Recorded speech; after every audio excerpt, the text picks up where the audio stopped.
do you feel about Was right or was that Nate Robinson? I'm gonna go with the Snoop Dogg call him.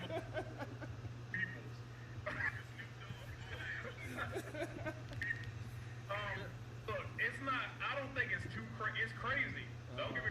But now, if you look at what's going on with them, I believe. Let me look. Is that's their next game, correct? Yes, sir. So they got to play Wednesday, and then they have to play Sunday. Monday. Monday. They moved it to Monday. They moved So it's a game. today. They moved it. They moved it 3 different times already.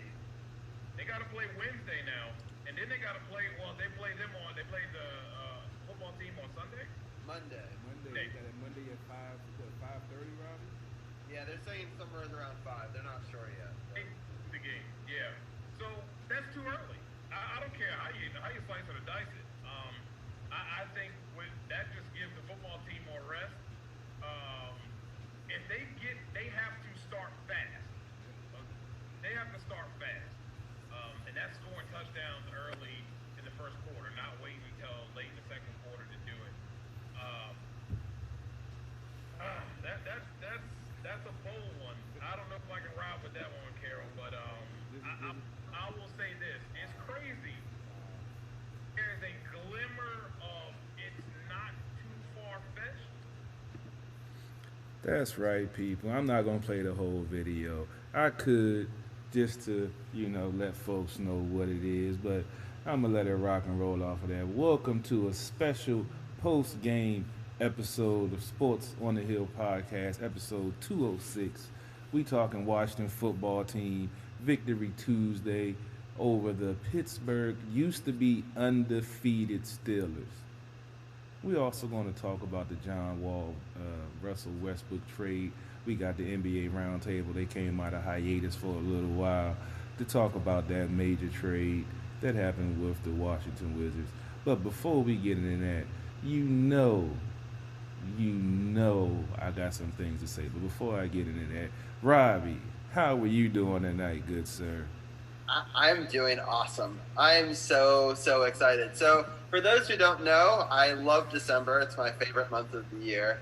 And for the beginning of December and for Thanksgiving, for us to beat Dallas, and then for us to get this huge victory, I just found out that one of my friends, I'm not going to spill who it is, but he became an uncle for the first time, and she was born during the game. And I was born during a Washington football, back then a Redskins versus Cowboys game, and we came back and beat the Cowboys.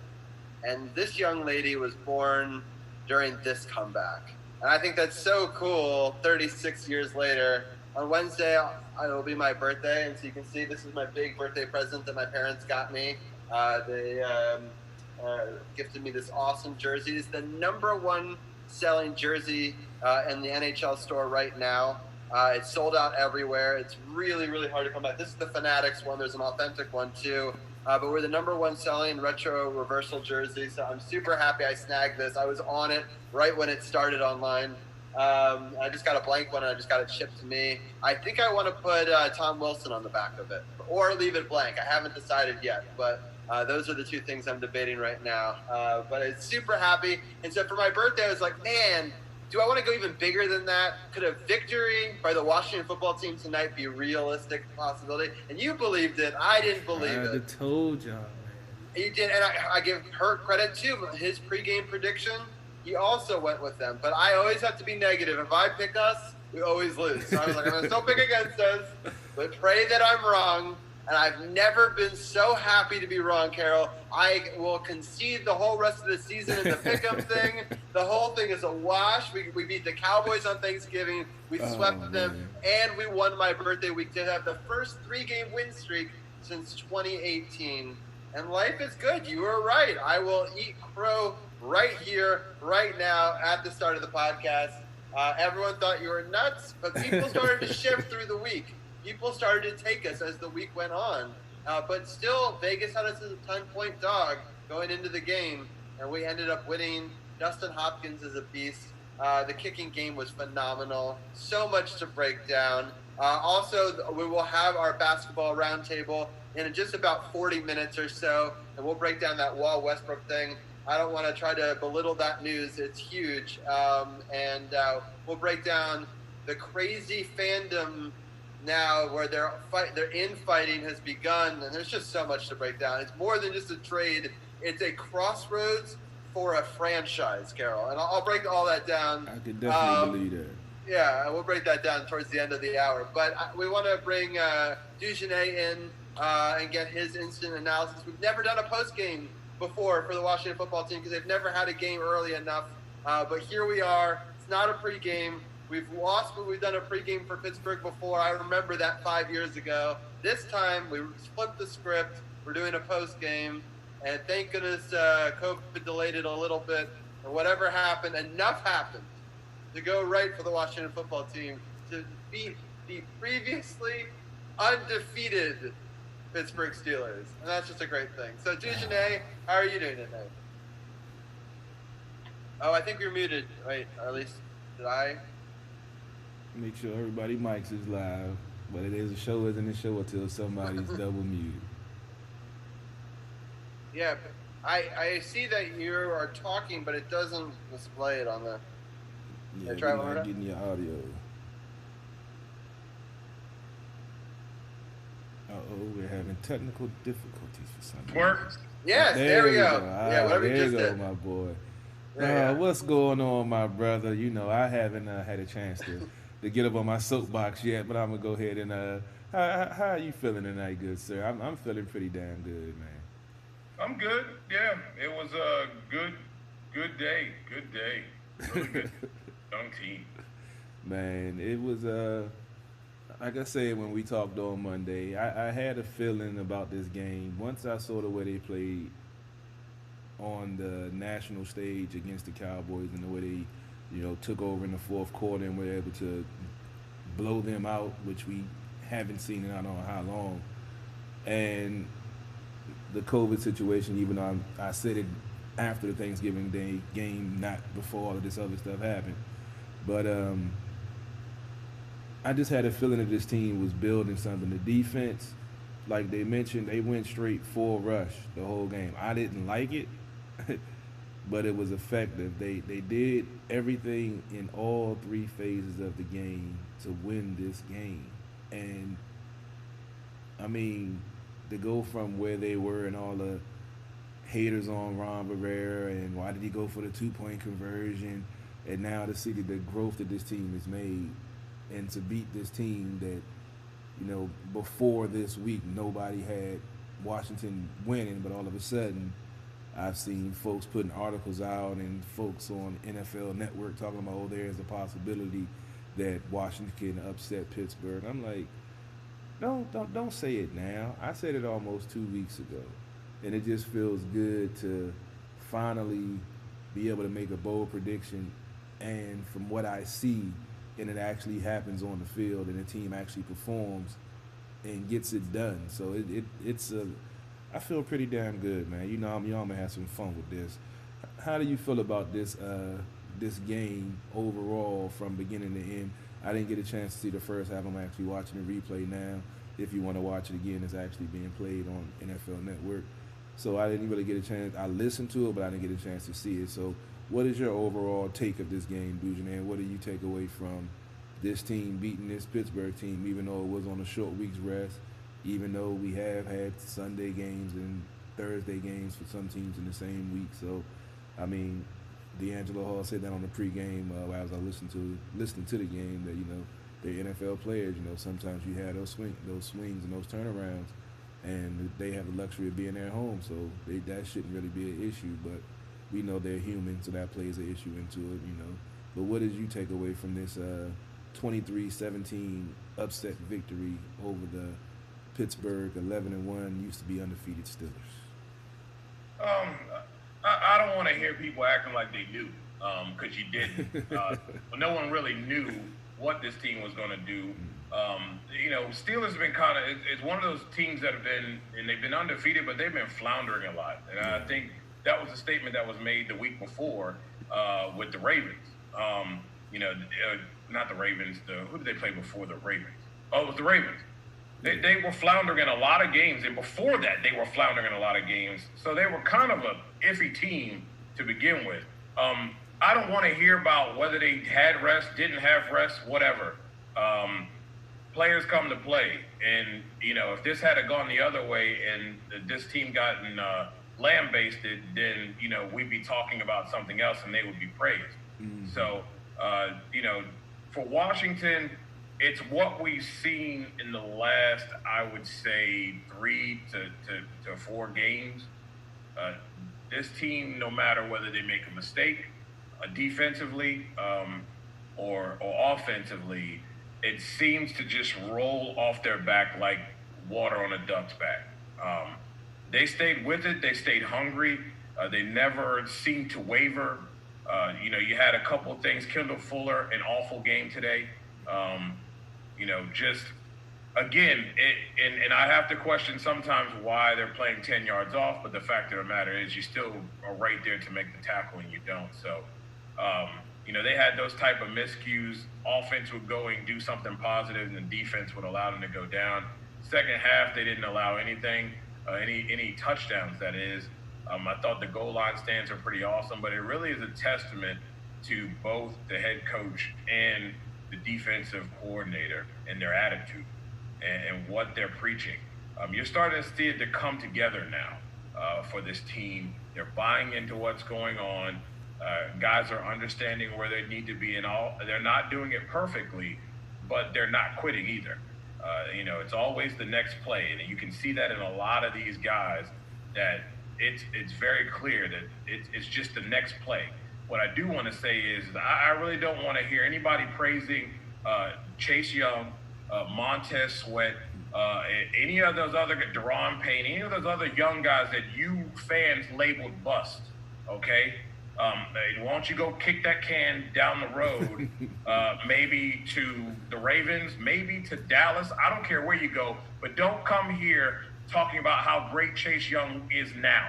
We tried to tell you that earlier. And I'm sorry I'm being blunt, but I'm kind of sick of the nonsense. So don't get on the wagon now because old boy's been balling. But like I said, some people can recognize talent and others cannot. So overall, though, this team balled out. And in the second half, like you said, like you were talking earlier before we went on, they make adjustments now. Isn't that nice? To see a team make an adjustment. They made an adjustment offensively, but defensively they made an adjustment, and they did something that teams have been doing to Pittsburgh their last, I'd say, 4 to 5 games. They haven't dominated anything. They've just made plays at the right time, and Washington took those plays away today. Yeah, it was an interesting mix. I mean, the whole fans talking about their bust. I'm not even going to. I laugh at those folks when I don't even. Take that shot. I did. Yeah, I'll let you take. I'm gonna continue to take the higher road because it's more fun taking the higher road now because then I just use my hashtag all football fans don't know football and that pretty much shuts them up. But it's refreshing to see adjustments made. That's the one thing that I find comfort in why I feel optimistic about these games because, me and Robbie talked during the game. He's messaging me, we suck. We're going to lose. Why are they doing it? That's my modus operandi. I'm always going super negative all the time. And I got to take them off the ledge, man. It'll always be my way. I'm like, Robbie, it's still early. It's still early. Calm down. We're gonna get better. The earlier I do it, the quicker we can start the comeback. True that. It's doom and gloom. We're done. I said if we go down 14-0, there's no way we come back. I have the text message chain with the NBA guys, and they're like, if we go down 14-0, it's over. And then of course, that's. I really didn't believe that. I thought they were playing a really good game, and they just needed to get the ball in the end zone. I was on FaceTime with my mom the whole entire time, and the thing of it is that when they got to 7, it was good. I knew that was a good thing, but when they were able to make that thing like a 4-point game, I knew right then it's a whole new ball game. This is right where they want to be, And now it's just a matter of the defense being more consistent, keeping them out of the end zone at the very least, and giving their offense a shot. And they did just that. And here we are, major upset. You know, no one could have saw that coming. The way this team has just been Jekyll and Hyde, hadn't really consistently been able to muster up things. And I know what people will say about the Cowboys, but I mean, giving the Cowboys way too much credit. I mean, way too much credit. This game right here, today was just so funny because I had to drive all the way to. I was supposed to leave work at 4:00, be home in time for the game at 5. My manager comes to me at 2:30, asks me could I go pick up a car from all the way out Manassas. So I'm going all the way out Manassas, get all the way back. I'm listening to the game on the way back, and I'm like, they're right there. They're holding them. They had 2 3 and outs on both sides. And, you know, as soon as I walk in the door, turn the TV on, Cam Sims gets that 30-yard reception to set up the field goal before half. I text Robbie, said, yeah, I just came home. I just turned the game on. We're going to win this game. That bold prediction I made, I told you, I felt it. I wish I just had some money to back it up because I'm broke right now. I wish I'd have got a chance to go to the MGM, put some money on it. But, unfortunately, that's another story. But I'll take the victory. Don't put too much pressure on the line. You know, I could have used both. I could have used both. But it's just, like you say, the adjustments being made, the fight in this team, the attention to detail. And I do want to talk about Kendall Fuller real quick. I think he's a better slot corner than outside corner. And I think when he went to Kansas City, because of the defense that they run and always having the lead because of their offense, he was made to look better than he was on the outside. I felt like he was always a stronger slot guy. What do you think about that, DujunneaB? Because, like you said, this was one of his worst games that he's played, and I didn't think I would see that from him after he played at Kansas City and got that Super Bowl championship. You normally see the player, you know, get better, not have games like this. Granted, it's one game. He's been playing well all season, but some of the mistakes and missed tackles he was making this game, I don't know. I want to see him in the slot because I feel like Moreau is a better outside corner than slot corner, and I think they just need to switch it up and put Phil on the inside and leave Moreau on the outside. I don't agree, and here's why. Too often, I'll go back to the play that, Williams scored the touchdown on, okay? Fuller was 10 yards off his man. They were tight on the right side, and on the back side of the play, Fuller's 10 yards off. Explain to me why. Because I'm going to tell you right now, anybody knows, I don't care how great you are. If I got a guy, and they have receivers over there, okay? If I got a guy that's 10 yards off, you're automatically giving him the catch. Pretty much. Now, you better, for sure, make a sure tackle. And if you notice, he reached out to try to wrap him up. What he should have done was get low and drive through him instead of trying to wrap him up. But that's what corners are going to do. He's being aggressive coming down. Every time he gets a 10-yard cushion and has to come down on a receiver like that, bad things happen. And if you man up and let an aggressive corner be aggressive and do what he does best, guess what? That play's never going to get off because he's gonna slow that down. There's not going to be an open guy. Ben's going to have to hold that a little while longer. And guess what? Them boys in Young, Sweat, Payne, you name it, will get there and collapse that pocket, or he's going to have to dump it off short. I'm not blaming Fuller on a lot of this stuff because what I'm seeing, and it's not just on Fuller. They make Darby look bad. They make the other corners look bad. Jimmy Moreland. It's because they're giving them 10-yard cushions on good receivers. These are not chumps. These are really good receivers. And if you're going to do that, all they need to do is try to make you miss. And 9 times out of 10, if you're in an open field, when you come down aggressively, you're going to reach out and try to wrap him up. If he had been in position to drive through him and tackle him, you wouldn't have had that problem. So I want to see man-to-man, lock him up. And if you get beat that way, I think no one's going to be upset about it. But when you get beat like that, you look at the corner, but really look at the defense call. It doesn't help anyone. And I think we know, watching other defenses, that you don't need top tier corners to look good in the secondary. Just got to do a better job. And I think this playing off stuff, it works every now and then, but not against quality receivers, and definitely not against a quality quarterback in Ben Roethlisberger. So I think Fuller's fine. I think Fuller's fine on the outside. They just have to play to his strengths, and really for any corner, I think it's difficult. I don't even, you can even throw Dion in there, and Dion, if he heard it, he'd probably say, "Nah, bro, nah, not me." But I mean, look, they're going to have to make some type of adjustment, like you say, because they can't continue to give them. I agree. I hate the 10-yard cushion, but they have to do something, because we saw tonight, like I said, they rush straight for blitz very rarely to try to protect from the, I don't want to say inexperience, but with all the moving pieces and, Cameron Curl getting hurt, Reeves coming in, you have a lot of inexperience out there. So I think they're trying to protect them from the big play, but they're going to have to eventually, like you say, go man up and let them loose and start to let this front seven wreak havoc, so they won't have time to throw the ball and get the out and ups and everything. So something definitely. He was man-to-man on Williams, and he was 10 yards off. And that's allegedly, that's your best corner out there. So why is he 10 yards off? But you're tight man-to-man on the front side of the play, but the backside, you're 10 yards off. I don't understand. He went backside and missed the tackle, and then, of course, everybody looking at the safety and the Shazer Everett as missing that tackle, but it all starts with the corner. If he's manned up, the front gets there.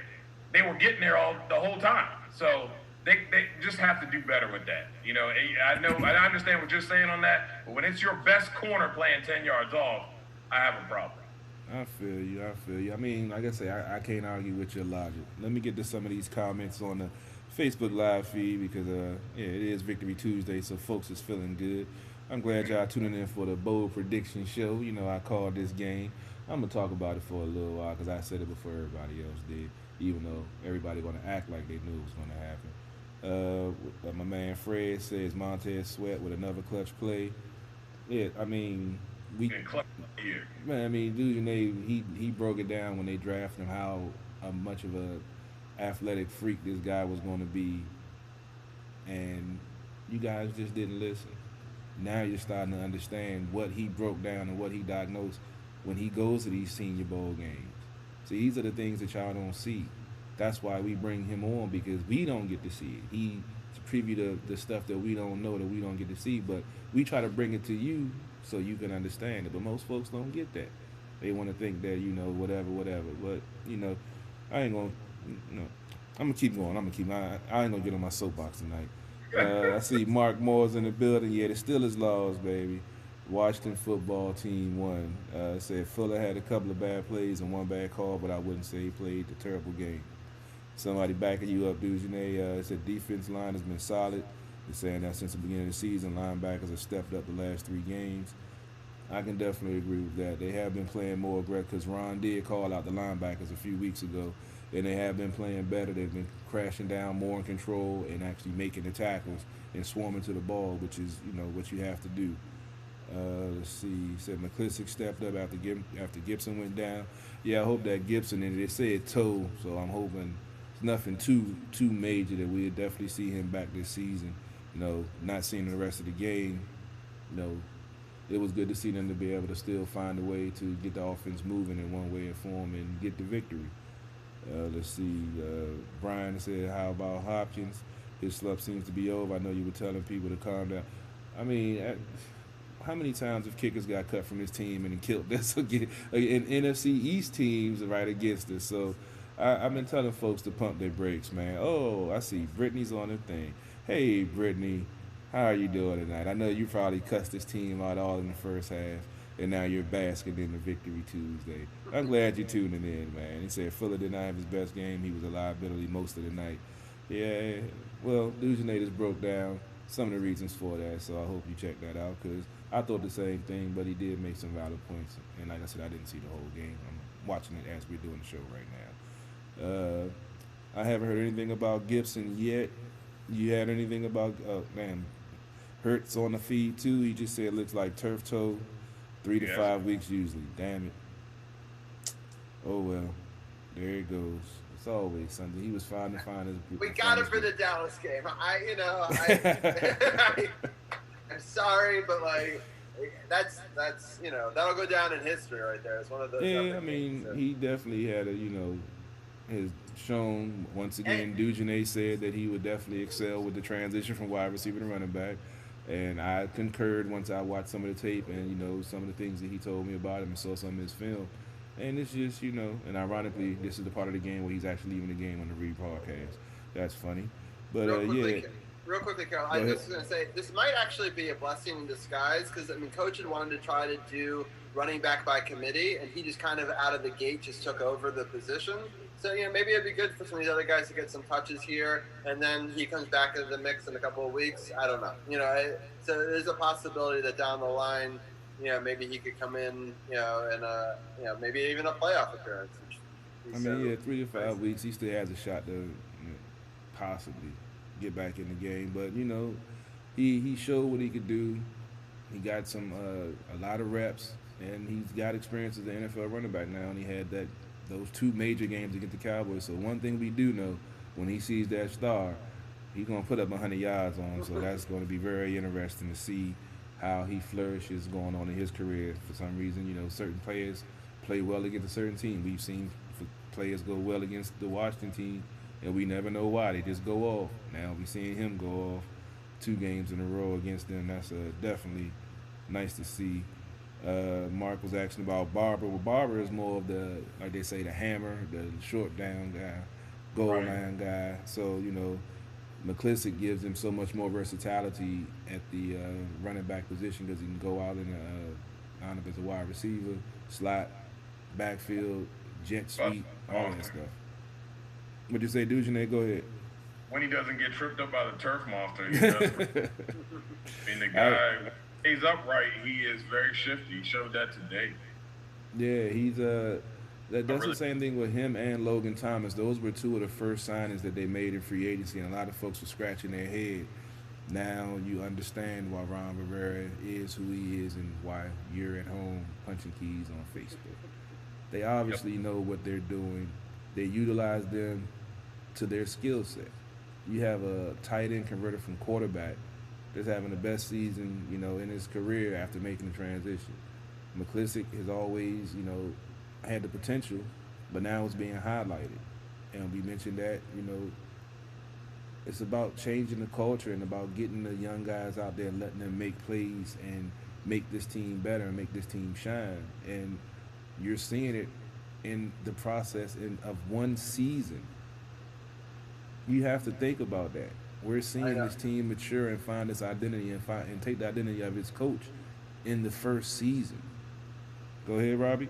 I was going to say that Cam Sims is also a guy who I love to see. I think he's got such potential, to really be that next wide receiver. And, I think that Scary Terry had a little bit of an off game tonight, but, he's so dangerous. And I like the mix, and, that tight end is a beast. He reminds me of a Jordan Reed a little bit, and just sort of how his diving for that first down, I still think that's a bogus call. I still think that he made that first down. Well, he's staying healthy. Jordan Reed couldn't do that. Yeah, hopefully. Yeah. But what do you say about some of these? Cam Sims, definitely, he's been stepping up. It's good to see him make some plays. What do you think about this offense starting to, even though it's only played a half of football, but you're starting to see the potential and what they can do when they're actually not getting penalties and, not shooting themselves in the foot?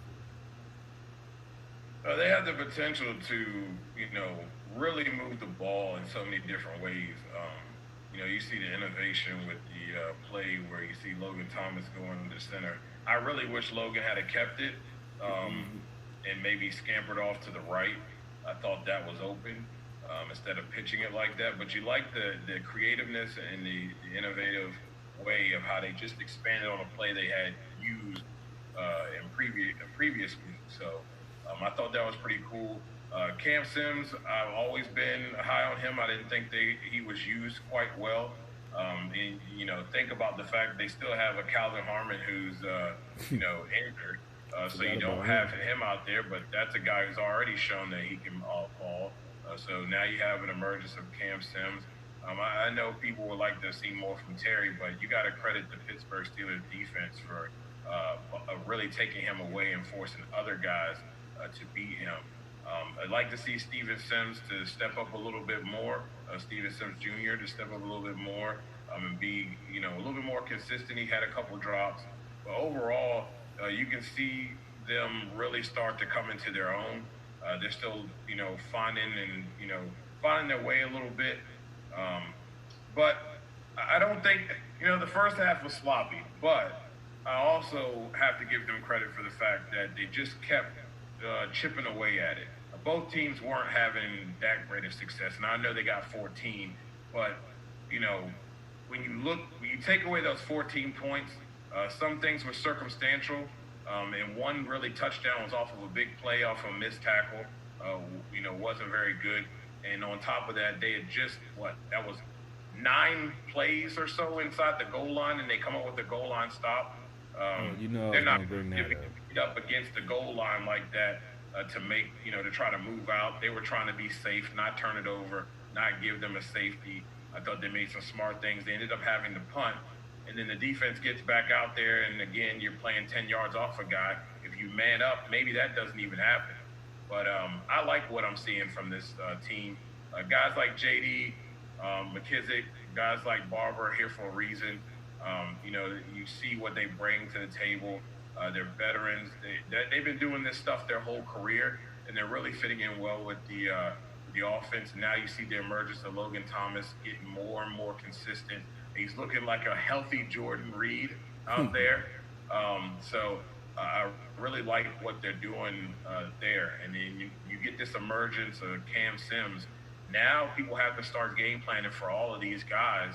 And now you're going to have these big-time plays where you're going to hit one to a scary Terry, or you're going to hit a Cam Sims like they did with that one-handed catch at a real prime time when they needed it.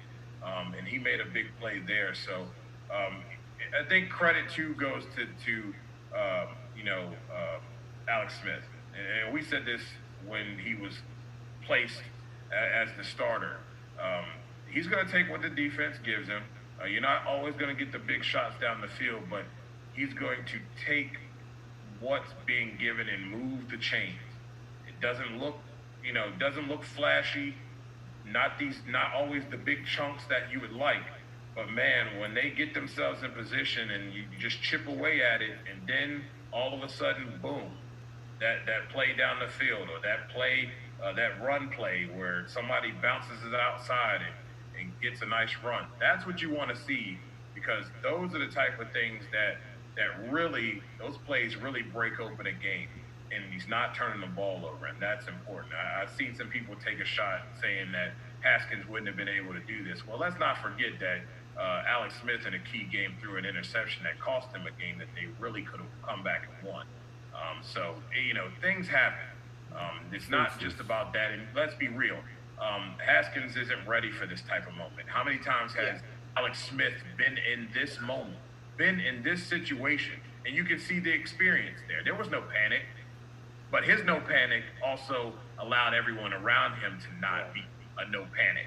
And again, they just chipped away and chipped away. Next thing you knew, they went from getting back in the game to tying the game, and then from tying the game to winning the game. And that's important. And that's all you have to do. I don't want to jump ahead, but you look at the schedule outside of the Steelers now. We have the 49ers are on tonight. They're not really all that good. They're down at half. See, you see how that's what I was getting ready to say. See how they managed against Buffalo, but that's a winnable game. The only game I see going out here is that it could be a loss. Is the Seattle is a definite loss for me in my opinion is the Seattle Seahawks. And I know people are like, oh well, they lost Well, look, man, teams like this have this all the time. There's some game that they really shouldn't lose. They're on a hot streak and they give up one against the Giants. Okay, fine, but I guarantee you, I really don't think they give it up again like that to a team in the Washington football team that's really not on their level. Well, The good that's going to be a difficult game. It is. But the good thing is it is in Washington, so we'll see. But they could easily go 3-1 here. If they go 2-2, they likely win the division. And the reason why I say this is, and I have people at me right now about the Giants winning division, but let me break something down for you real quick while we're looking at that. People are talking about that, but look at the Giants' schedule. I don't know if anybody, you can pull it up at home. You can pull it up on your phone as well. But the Giants have the Cardinals, they have the Browns, the Ravens, and the Cowboys. I'm gonna tell you right now, two of those games they're not winning. And I go with the Browns and the Ravens. Cardinals are not very consistent, but that is a game they could lose as well. But Browns and Ravens, they're not winning. So what are we talking about here? They likely could lose the next three. But the thing of it is, Washington would be better off going 3-1 than 2-2 because they don't own the tiebreaker against a team they really should have swept. No doubt. So this is going to be interesting for sure. And hey, I'll be cool, and I think it'll be nice if they can get an 8-8 season when most of us, including myself, looked at it as a 6-10 season, and that this division winner was going to be a 6-10 football team that was going to go into the playoffs, maybe a 7-win team. There actually could be an 8-8 team that actually makes it, which is respectable, and I think anybody will take that. On the high side, could we dare say 9-7? Could we dare say 9-7 is a possibility? I think if you look at the grit of this football team, I'm not going to say it's not a possibility. Ron Rivera proved to me that anything is possible. Like, he proved that there's anything possible with this football team, and they beat an 11-0 team who's very polished with a lot of weapons. Real quickly, I just really wanted to say that those goal line stands and the energy that brought to the team, and the energy that you could sort of feel between the offense and the defense and them working together as a team is something I never saw in the Jay Gruden area. I always felt that they were two halves of a football team that were never connected. I always kind of felt like the offense and the defense, and they were just never on the same page. Where today I felt like the momentum was building, which good teams have to do. They have to work together, and no team is going to be perfect, right? And you just got to kind of take what is given to you and make plays. And I wanted to go back to that thing you said about Alex Smith real fast. He is a gamer. He was cut by a cleat, and he never phased him. He made the next bunch of throws. He's bleeding. They're just wrapping him up, and I'm sorry, but I don't think that a guy who's brand new to the system, or a year or two in Haskins would have had that same resolve. And it's not that I don't like Haskins. It's just that's really hard to learn on the fly. Like we talked about, Alex Smith has been in a lot of different situations. He's been, with a lot, different organizations where he's played different roles and done what he's done. He's definitely, this is, I guess, why Rivera said that he can see him being the so-called franchise quarterback for a couple of years as the bridge the gap. Because, as you said, he's cool, calm, and collected. He knows the offense. He's not going to wow you with, going down the field in a big play for the highlight reels, but he's going to make the right decision. He's going to get the ball, keep the chains moving, and he's going to stay ahead of the chains. So you're not one-dimensional. So the team defense can't pin their ears back and then, know you're passing all the time. It's about balance. It's about play calling.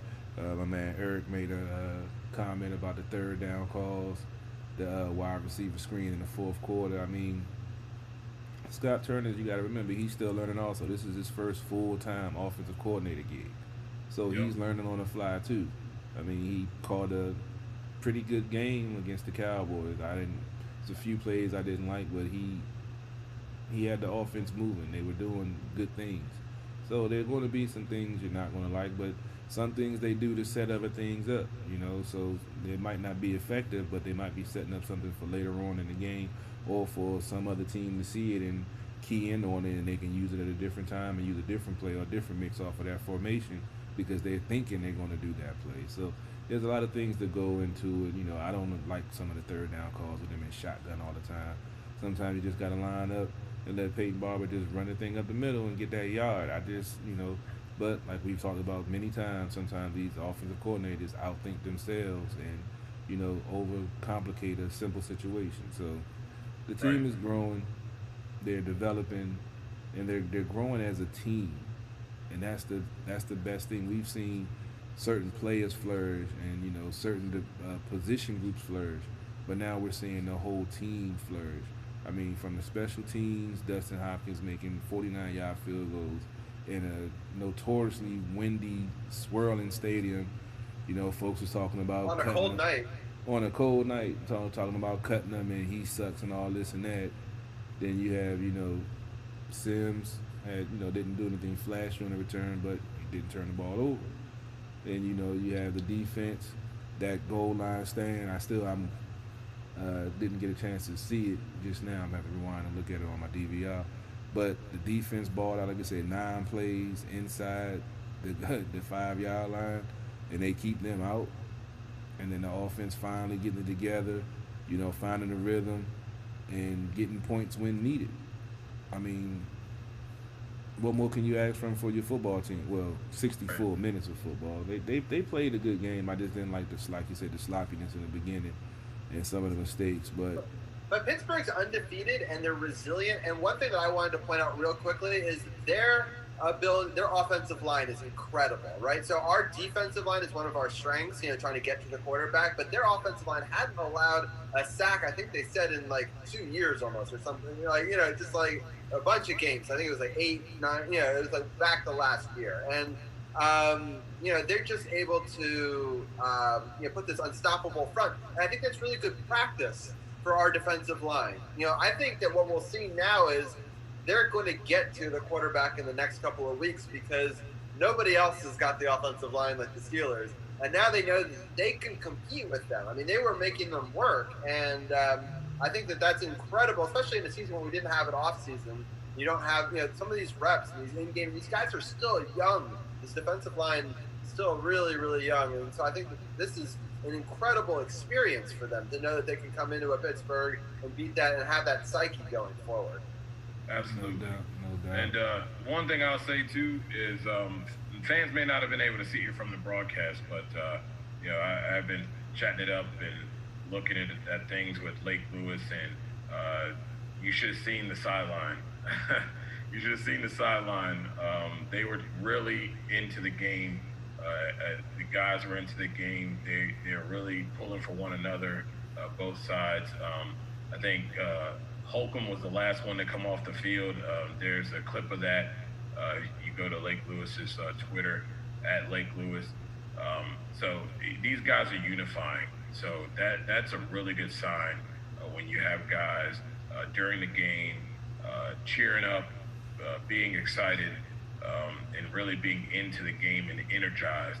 And that's going to go a long way for this team's confidence. Tonight was a huge win, a huge build for their confidence. And I'd like to see what they can do for the rest of the season. I think anything is possible in these last 4 games. And they very well, who knows? I mean, I know I said I don't see them beating Seattle, but who knows? They may pull off another one. And again, they play Seattle at home. So we'll see. Yeah, I mean, it's definitely a possibility against Seattle. We saw, they went down to the Giants. I wasn't expecting that, especially with Colt McCoy starting quarterback. That kind of threw me off when I saw the final score. But I think this team is getting hot at the right time. They're building confidence in themselves. They don't quit. And like we talked about, they're taking on the identity of their coach. They're, finding their identity.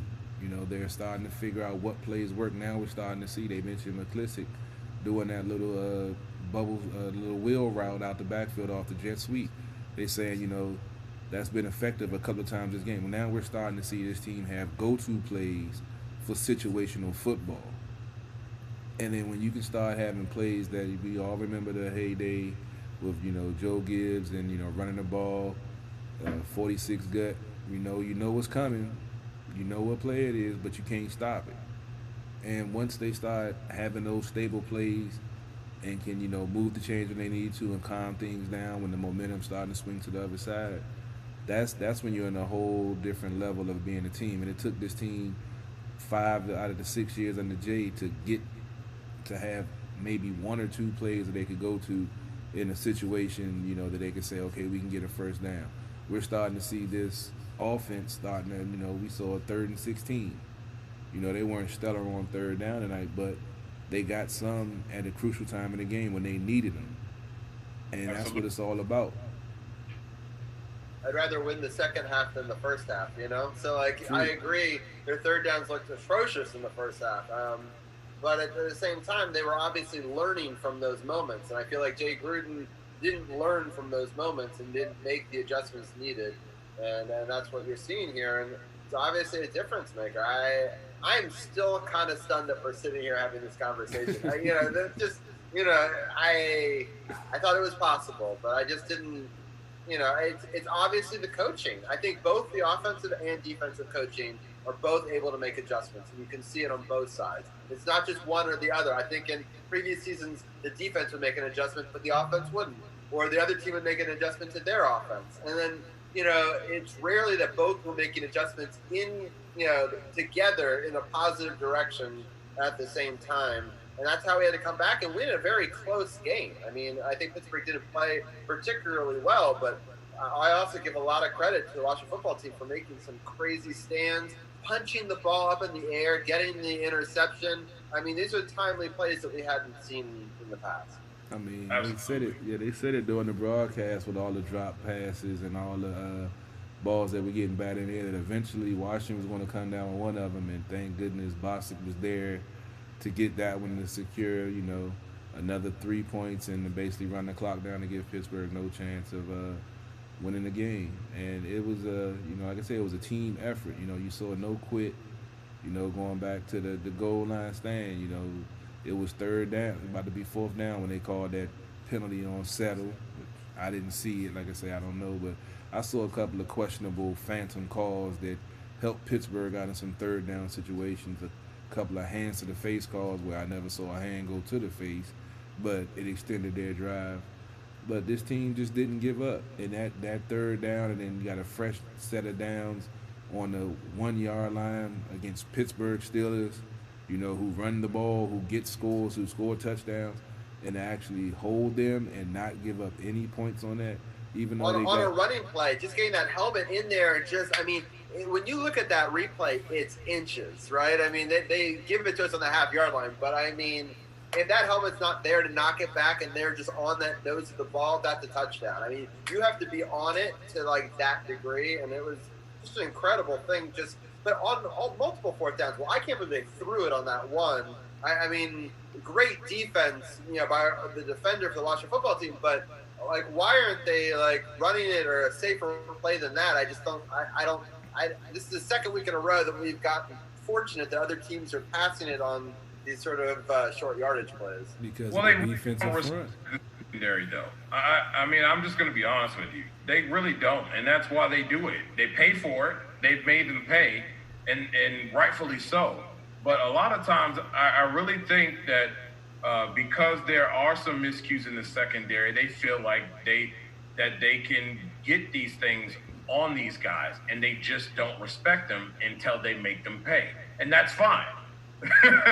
That's what you want them to do. You want them to underestimate your ability.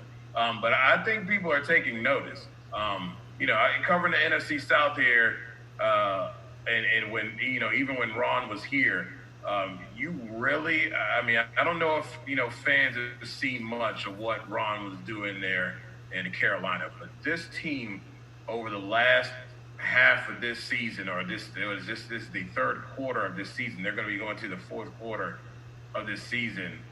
They really look like a Ron Rivera team, like they had in Carolina. You see the way the defense is playing, opportunistic. The front 7, very scrappy. They grind you. They really get after you. They punish you. Even if they don't make plays, you're going to know And offensively, nothing flashy, nothing, no Patty Melt Mahomes type stuff, but they're getting it done. And I don't know, but doesn't that sound like? I mean, I don't want to get crazy, but offensively, doesn't that sound like your '91 Washington, R's? You know what I mean? It also reminds me of what the Ravens did, right? To win a lot of their Super Bowls. And I think it's a formula that has worked through history. The sort of defensive smash mouth. I think we see this sort of high floating, high passing, systems in today's NFL. But that grinded out defense, is always going to be there in the end. I mean, look at the Steelers. I mean, they're passing it more, but their history is that style. So. Yep. And you saw what it did to the Steelers today. I mean, I think that's what fans should be super excited about.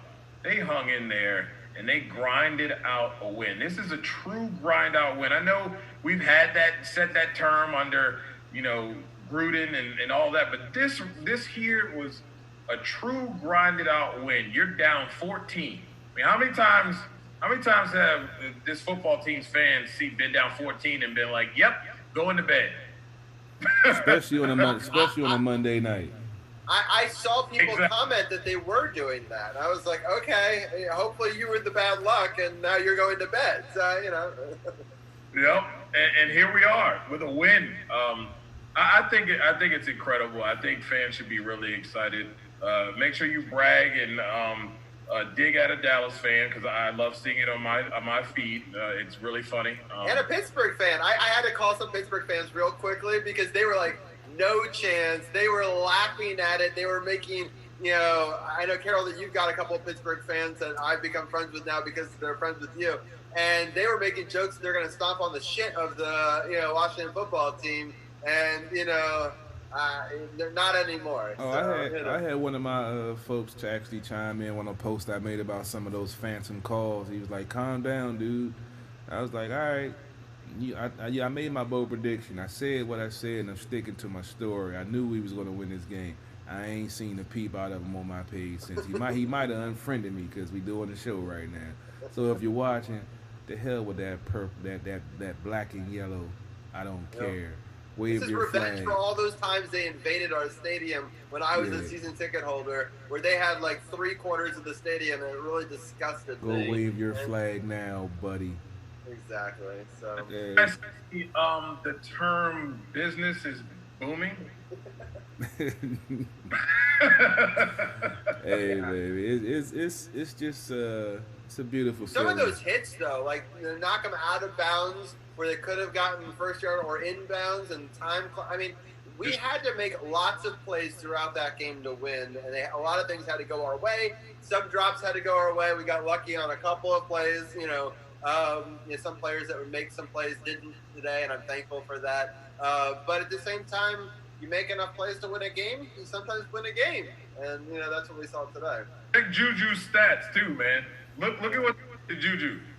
Hey, he on my fantasy football team. I lost this week because of him and Ben. Damn it. You happy about that L though, so don't. I mean, I'm happy the Washington football team won, but now my playoffs is on the brink on the fantasy football. I'm still leading. But you're dominating Pick'em. You're Yeah, I'm still take that W. Yeah, I'm trying to hold out. I got somebody on my heels, man. And this Washington football game, I think put me up 5 points on him now because I don't think he took Washington against Pittsburgh. Didn't make my early picks, and I still almost came back and did okay. But hey, I ain't gonna miss. I'm over, but I'll still continue to jinx my picks or something. That's what I was going for this week. Hey, I'm going for the trifecta, man. I'm going for the fantasy football. I'm going for the pick'em, and I'm just going for now just to talk trash that I was right about this, and we swept the Cowboys. So it's. I'm in Utopia, and I got a couple of Pittsburgh fans at my job that I didn't even say nothing to about my bold prediction, but I'm going to go play the video for them so they can check it out. Just let them know I called it and I knew it was going to happen. But, awesome. dude, we should let you go. I appreciate you staying on for so long with us. This has been fun. We got to do post games more often, right? Yeah, it has been. It's nice to talk about something positive that's happened with this team.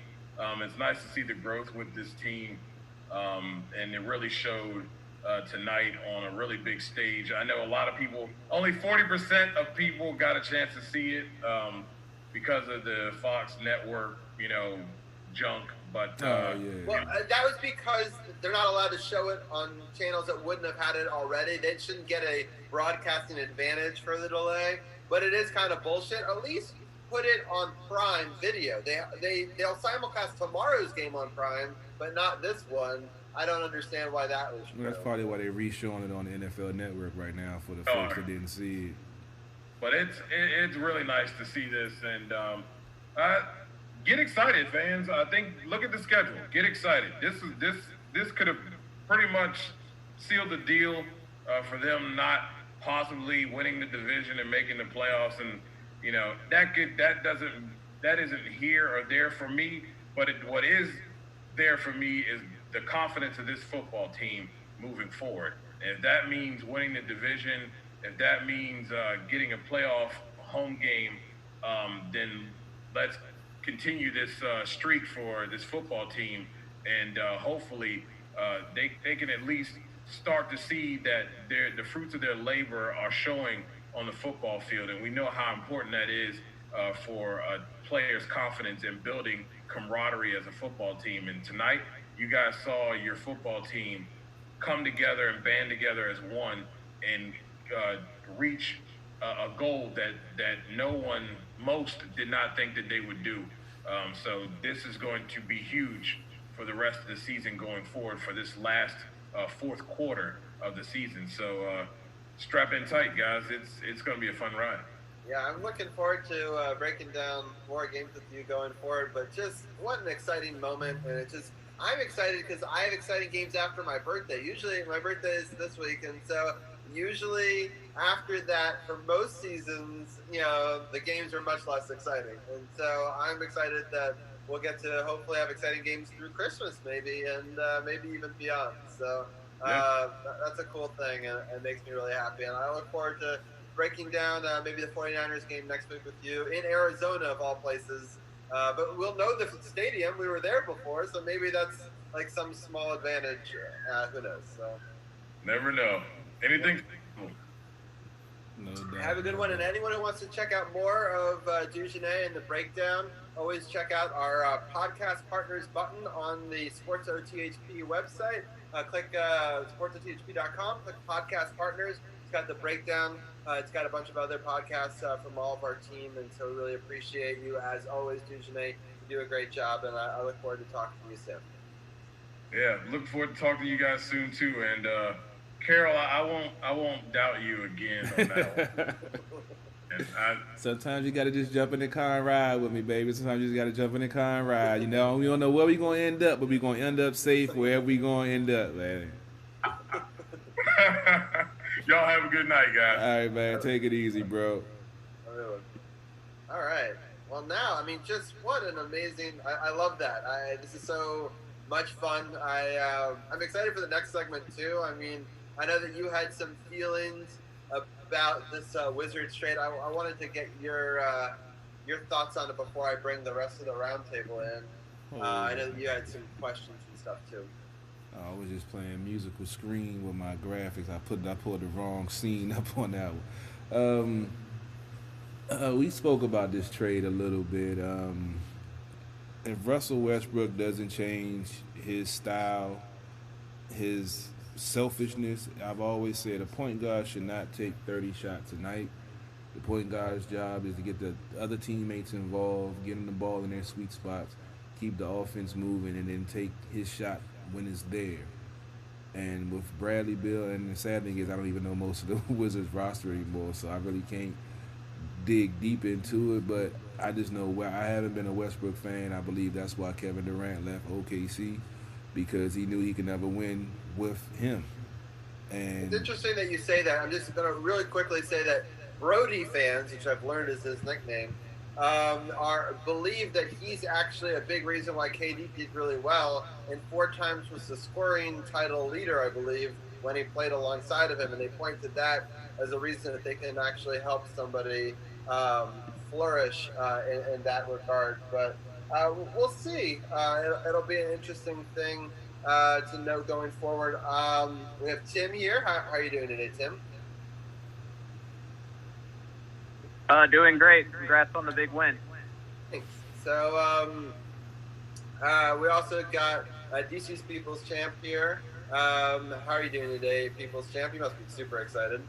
Yeah, man, I'm super excited, man. This team just beat the last undefeated team in the NFL. I'm over here drinking wine. I'm all excited. I'm loving life right now. Mm-hmm. And Brian, before tonight, I was listening to your podcast, and you were talking about how you thought that it was probably the greatest upset, your Giants beating the Seahawks of the season. But I would argue that tonight might now be the biggest upset of the season. Just the improbability of beating Pittsburgh. I know on your podcast you thought Carroll was crazy, as we did on our podcast last week. I mean, who didn't think Carroll was crazy? Let's be honest. Yeah, nobody. Yeah, well, I mean, did you actually think that they were going to win? I tried to told y'all I felt this one. I felt this one like I haven't felt one in a while. And I just knew it, man. I just knew it. I just had some money to put on it to make some money off of. Carroll, this is for you. This is for you. For those just listening, we've got DC People Champ bowing down I appreciate it. To Carroll. Yeah, it's an exciting time. We also have Arun on the line as well. Arun, what is your instant reaction to this improbable victory? Well, I didn't pick Washington, but I definitely remember saying last week Carroll was not crazy with his prediction, so I think I'll get partial credit for that. Thank you, Arun. You were the only one that had my back, Arun. I appreciate that. Yeah, that's true. I forgot about that. That's true. Arun didn't call you crazy, but he still didn't go with them. So. No, but I gave my whole spiel why the Steelers. It was a short week. It was going to be a short week, and then James Conner not being out, the Steelers really couldn't run the ball at all. It was like they just decided to pass the ball the entire second half, and I was like, this is playing exactly how Carroll wants the game to go. He wants Washington to run the ball, and he wants them Washington's defense just to force them into the pass, and that's exactly what happened, and Washington won. I'm surprised that they went so far away from the run. I just their offensive line is so dominating. I just thought that they could have probably done a little bit better with a balance. But they're so believed, as we were just talking about, that their cornerbacks were so bad for the Washington football team that they were just going to expose them and it didn't matter. But I guess that wasn't true. But we're here to talk basketball, so we'll switch back onto that. This has been the craziest trade I've ever been a part of. Now, we had talked about it briefly that there was rumors of a Westbrook trade with Wall, and there was doubt, and there was the no comment by Wall, but obviously he was being shopped and he was very unhappy about it. He did want to be reunited with Boogie Cousins. He gets his opportunity in Houston. I think Houston wanted to get rid of a contract. Washington didn't know what they had for the John Wall, who had been out of basketball for 2 years. They said, look, these are the only two players that could be traded for each other in the league. There's not a lot of other trading partners for either one of them. Let's make this happen. We'll give a contingent pick so that way if somehow this blows up in Washington's face, which things like this have happened, have blown up in their face before, that they don't have to necessarily give up a first-round pick. Maybe it becomes a couple of second-round picks. But overall, they get out of the contract. I know that Brian came on here and he talked about how he thought any way to get rid of the John Wall contract would be a good one, and he was supportive of the Westbrook trade even at that time. And I think it's an okay trade just because we don't know what John Wall is going to bring to the table. But what I have to say, I'm going to get on my soapbox for just a moment, and then I'll get all of your instant reactions to the trade. The fandom is now so split. And this is now a crossroads in this franchise's history. I kind of opened the podcast was talking about that. But I'm going to bring that back right now. So it's a crossroad in our franchise's history because you've let go of one of the greatest players in your team's history. Arguably, people think maybe top 5, where he lies, there's some debate. But you're getting rid of him. Some people thought he was untouchable. He would never be traded. And here you bring in a very controversial player, somebody who there's never been an MVP player who's been traded on back-to-back years. So there's a lot of question marks with that. Like, why is he the first in that? That's not a good thing per se. but his fans are very fierce defenders of him and think that he's going to go off and his work ethic is going to rub off on the Wizards and they're going to transform behind Westbrook into this juggernaut and slide into maybe the 4th or 5th seed in the East. Not number 1, they're not that crazy, but they think that it's going to be 5 or 6 and stuff like that. So they come in with a ball of fire. They thank people for letting them join their fan groups, but they're like, you should be thanking us that we are now the fans of this group because Wall was nothing compared to us. And basically anointing Westbrook as the savior of the franchise without him ever playing a game. And I just want them to pump their brakes. And I'm talking to a lot of them because I invited them to actually listen to this podcast tonight. And I'm going to clip this up and I'm going to send it to a bunch of them and say, don't come in super cocky. Don't say that you're the franchise player, even if you are an MVP caliber player. Because at the end of last season, Westbrook wasn't the player that he was in his MVP season. So he needs to prove himself. And he needs to do what he has said he's going to do and prop Beal up and make Beal the next Kevin Durant, right? Beal's need to be the superstar, and he needs to play off of Beal, and they need to play well together for this to work. And so I think you got to come in and not try to own the place as a fandom and try to understand that there are these diehard Wizards fans / Bullets fans that love Wall. And there are many that didn't even like Westbrook to begin with. And many of them, this is their worst nightmare. You can't come in and just say, your guy sucks, we're much better, believe in us, we'll take you to the promised land. Because that's not going to fly with a lot of fandoms. And then to basically be mad when our reaction is get the fuck out of here, you just got to play it a little slower than that. Maybe wait and see and say, I'm excited for the season, let's see how this goes. And let them play at least a couple of preseason games, if not a bunch of regular season games, before we anoint Westbrook as the best player in our franchise's history. Because that's a tough pill for a lot of diehard fans to swallow. So with all of that, that's a lot to unpack, and I understand that. But it's a lot, right now buzzing around, and there's just this huge rift that's forming, and I'm hoping that winning will solve this. So I'm going to start with you, DC's People's Champ. I don't know if you've seen some of these rifts and some of these comments and some of this stuff on Facebook, but what's some of your instant reaction to A, the trade, and B, the fans' reaction? I'm going to start with the fans' reaction first. I have not seen this, and hearing this, I am freaking dumbfounded. What are we, Boston football team fans? We want to be split on something? What's going on here? Don't come in here and say Russell Westbrook is the Messiah. He's the savior. He hasn't even played a single quarter for this team yet. And based on his reputation in-game, I'm still indifferent. And this is going to the first question. I'm still very indifferent on this trade, only because of what I've seen from him on the court. I've been looking on the score. I've seen, what the Wizards' social media accounts, and I see that he seems like a really good guy. He seems like a really, really good guy on the surface, off the court. He seems like a really, really good guy, and that's cool. He could be a really good guy, but can he gel with this team? That is the $41 million question. Can he gel with this team? And I'm hoping, with hope, that he can. Because if he cannot, then it makes zero sense to have made this trade. If he cannot go in there and be the point guard that this team needs to get over the hump and make a strong run to the playoffs. I mean, Scott Brooks has been I'm pretty sure he's over the moon. That's my point guard. Because he coached him in OKC. So he's like, that's my point guard. So I know he's excited, but he needs to play some games and show us that he can be a true point guard and really build this team up in terms of getting Bradley Beal the ball, get Davis Bertans the ball, Thomas Bryant, Rui Hachimura, Davi, I should say, the rookie that we just brought in. Get these guys the ball, but also get yours as well, but not too much. But make sure you're able to be a true point guard. Make sure you improve your team and not yourself. That's going to be what's going to be the determiner for me. If he can gel and make this team better, then okay, I'm on board. Right now, I'm in the middle. I'm on the fence. So Brian, I'm going to go to you next. So you're from more of an outsider's perspective.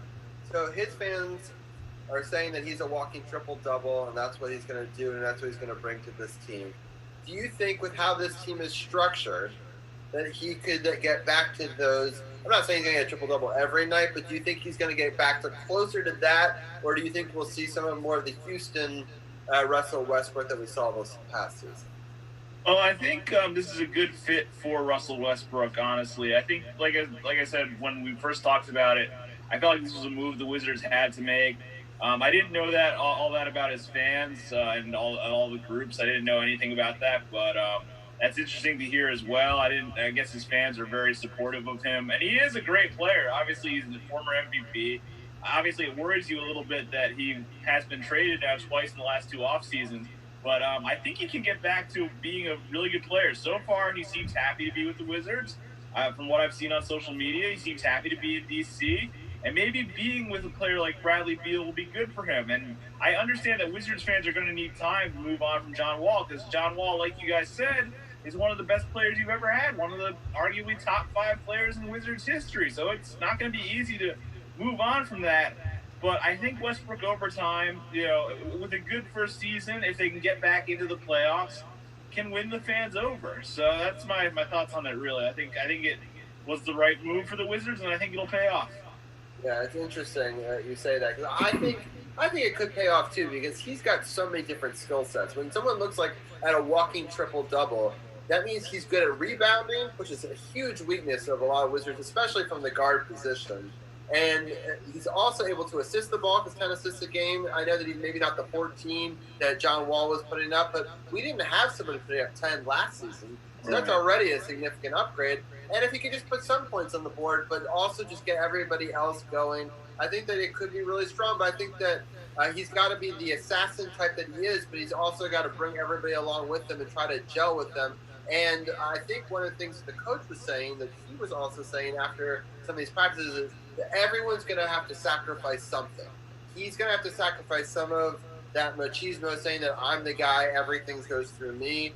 Other people are going to have to sacrifice. Bradley Beal can't be the only guy anymore like he was last season. So everyone's going to have to sacrifice something. Everyone's going to have to put together on defense. So I think offensively, our team, on the starting 5, and even in our, our top 10 in our lineup, we could score the ball. Our question marks have mostly been on the defensive side. And so can they gel together and play some defense would be a question. And he's a pretty good defensive guard. So, when he wants to. And I like his what he brings to practices. I think what people should know, if people haven't been following the Wizards social media, and the very first practice he got there a little bit late because they were giving him tours and all that sort of stuff. And so they said, just watch this practice, and he was just joking with them from the sideline. And then his first real practice where he's supposed to sit down and play with them, he shows up 2 hours early and starts shooting around. And then by the time people start coming around, it gets more intense, until he starts playing with them, and he's inviting them in to this super intense workout. But he's already warmed up for 2 hours. He's 2 hours into his workout. And that's where he wants to start practice. And that kind of work ethic, and John Wall brought that to the table too. I don't want to discount John Wall in any way. But I think if he can inspire other players on the team, especially other young players, to have that sort of work ethic and commitment, especially on the defensive side, I think, late in games, where legs would usually get tired, if they're practicing for 2 extra hours, it will seem less of a wear and tear on their bodies. So if they ride with him, and I mean, no one has ever said that Russell Westbrook doesn't have the tenacity of this game, right? He is one of the people that just gets you. He reminds me of like a Kobe Bryant or LeBron James, all those players. Very few people are 9-time, all first-team NBA. There's only 4 current ones, I believe, in the league, and he's one of them. So, I mean, he's proven himself time and time again, and I'm excited to see him try to prove the doubters wrong, because I'm sure people are saying, oh, you've been traded twice in 2 years, that means you're washed up. I'm sure that that's a chip on his shoulder. I'm going to go to Tim next. Hey, Robbie, hold. Yeah. I got some inside info that I got from DujunneaB earlier about this Russell Westbrook John Wall trade. He was saying that early news on Westbrook is that he really wants to be here because he has that relationship with Brooks. This was his destination of choice, and he also sees the negative talk as something that's going to that he has to prove and will be motivated when he comes in. And then was another snippet he sent me. Oh, and about you were saying about practice. He said that's one of the reasons why he wanted out of Houston is he felt they lacked seriousness in practice and in prep. And he said he hated that. So just piggybacking off of what you were saying about how intense he practices, that is one of the reasons why he said he wanted to get out of Houston. So hopefully he can bring that culture to the Wizards because they desperately need it. Yeah, for sure. I think that's all of those are great points by DujunneaB and by Carroll. It's just, I like the work ethic. And I'm one of those people, like, some Wizards fans wrote it off immediately. Some Wizards fans, flocked with Wall. Some Wizards fans are going to give it a try. There's a huge range. But I'm of the camp that let's wait and see. At least give it 20 games. I know that the season won't be a full 80-something. I think that they're agreeing on a 50-something. 72. 72. Oh, they got more. Okay. So NHL is looking at a 53-game season right now. So that'll be interesting that the NBA would be that much longer. Usually they're exactly the same. So they're also getting their game together a little bit earlier. Hockey right now is projecting to be a mid-January start to give some of the teams that didn't make it into the bubble a couple extra weeks of practice until they let them in. In the NBA, they're already about to start to gear up because I think some of the first preseason games happen in the next couple of weeks, and then right around Christmas, the NBA season starts. So it's right around the corner, and I'm super excited to see them try to prove people wrong. And there's just a buzz about this Wizards team that we haven't seen in the last 3 or 4 years. So, Tim, you've heard a little bit about the fandom stuff that I've talked about and about everything else. Let us know what your thoughts are. I think you're still muted. Oh, sorry. Can you hear me now? Yeah, there you go. All right. So you have to have at least one a show. So there it is. There it is. Well, yeah, no, I think it's huge. Like Carol was saying that Westbrook played for Brooks in the past because I think the transition is going to be so much faster and easier now because Brooks had him for years and he knows his style. And like everybody was saying, the fact that he's so intense and such a great competitor is really going to make a huge difference in practice and also bringing along all the young players because it still really is a young roster and you have a lot of unproven guys. But if you make every single practice a war where you have Beal on one side who, has a little bit of competitive juice inside him and Westbrook on the other side, I think the young players are going to really benefit from that. And, there's a lot of pressure on the team as well as the expectations because a lot of people are going to look for this to blow up. And Westbrook has his haters too, but just the fact that he's a 9-time All-Star, former MVP, and Wall his health is questionable. I think you have to make this move because the contracts are basically the same. So I think it's worth rolling the die here, but no matter what, the fans have to be patient. You have to give it a full season.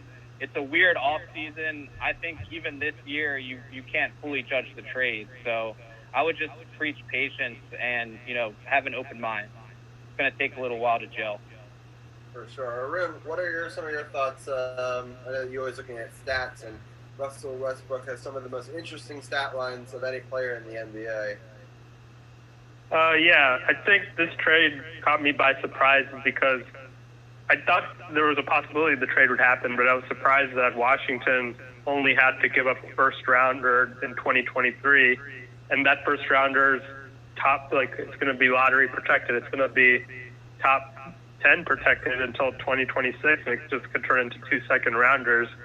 And I think the big thing is just John Wall. He's replacing John Wall, and Wall, I think the biggest thing with Westbrook is he's going to be healthy more likely than Wall. Wall, since 2017, since that great shot against the Celtics, and he hit maybe the highlight of the decade for the Wizards in that shot, then he's only played 79 games since then in the last 3 years. He hasn't played a game in over 700 days. And it's just pretty, I don't know, Beal, I think the thing is that they have to play well this year and like really soon, because Bradley Beal could demand a trade to another team. They want to hold on to Beal. They don't want to start the rebuild process all over again from 2010 to 2013. And I believe I said before that I wasn't for this trade like initially, but that was because I thought they'd have to give up like 2 first-rounders and a young player like Rui or Thomas Bryant. And then I think Westbrook, he hasn't even had to, like, he was the one that wanted out in Houston. He didn't show up to practice, so that was the reason he was traded. It wasn't more so that the Rockets didn't want him. It was that Westbrook really wanted to play in Washington with Bradley Beal, with Scott Brooks. And they already commenting how he's showing up to practice really early, bringing an intensity to the practice. And, yeah, Westbrook is a very polarizing player. I saw, like, some people gave this grade a D for the Wizards, and some people think the Wizards could be the number 3 seed in the Eastern Conference. So it's like a pretty, because Westbrook is very polarizing, but he got 28 points, 9 assists, and 7 rebounds per game. So, or maybe like 8 assists and 7 rebounds per game. And he's still like a really good player. He made all NBA third team. I think Wall, hopefully he figures it out, but I think he hasn't played a game in so long that I think it's a good trade for the Wizards. I agree with some of that assessment.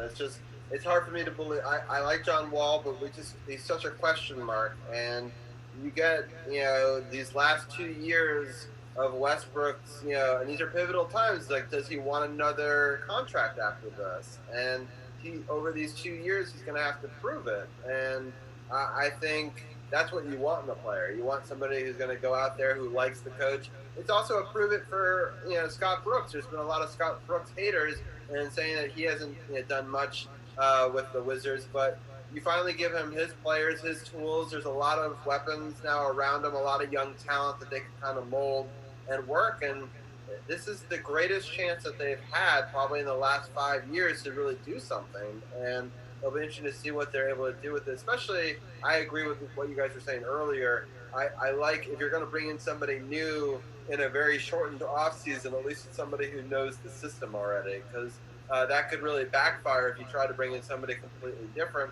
And it's been a really hard time to try to acquire top talent, top 20 NBA players through free agency for the Wizards. I can't even remember the last time a top 20 player came over to the Wizards in free agency. Arun, do you have any guess of who the last best 2003. I mean, he wasn't top 20. He was like the most improved player, but Gilbert Arenas was their last like big time free agent.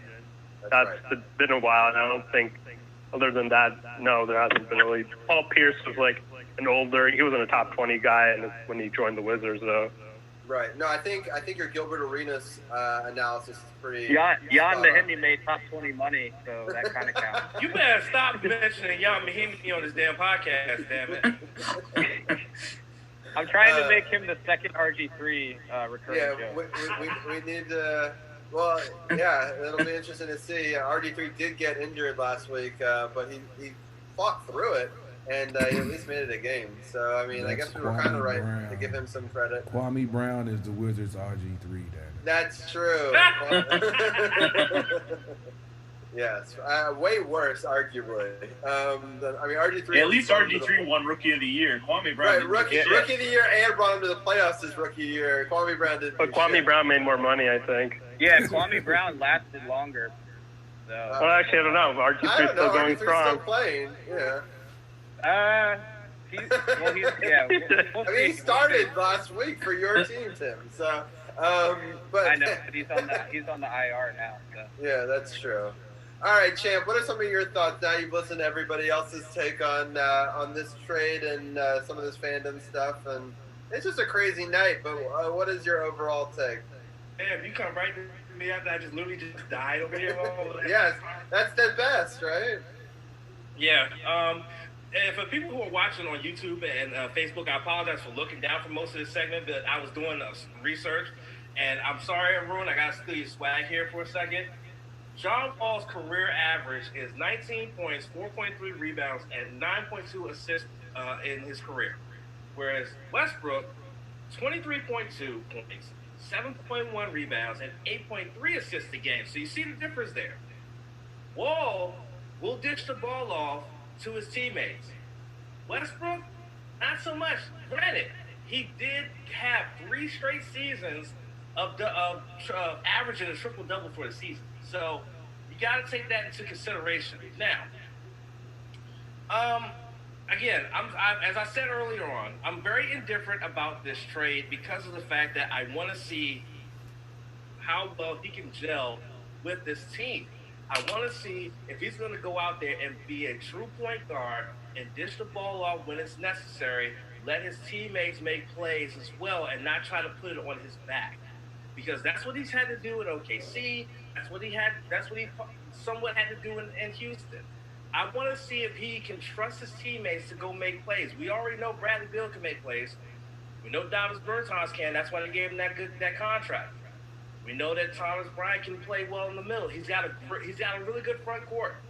So he's got pieces. But can he, as the player that he is, can he rely on those pieces? Does he have the trust in the pieces that are positioned on this team to be able to go out there and just say, okay, you got this, you got this, you got this, let's make it happen. I want to see that. And we won't wait long to find out because the first preseason game, I think, is next week. So we're going to find out early if he has trust in this team and in this dynamic. We'll find out very, very early. Point blank period. Yeah, for sure. All right, Brian, what is your take overall on the Wizards? We talked about the trade a little bit, but do you think this move, puts them in the playoff picture, upper echelon, lower echelon of the playoffs, barely missed the playoffs? What do you think of this kind of, in your initial, I understand we don't know yet, but your initial, Well, it's funny you asked me that, Robbie, because today on my podcast, Arun asked me whether I think the Wizards are closer to the conference finals or closer to missing the playoffs altogether. And I actually think the Wizards are closer to the conference finals than missing the playoffs completely. Do I think they're going to make the conference finals? No, absolutely not. I don't think they're that good yet.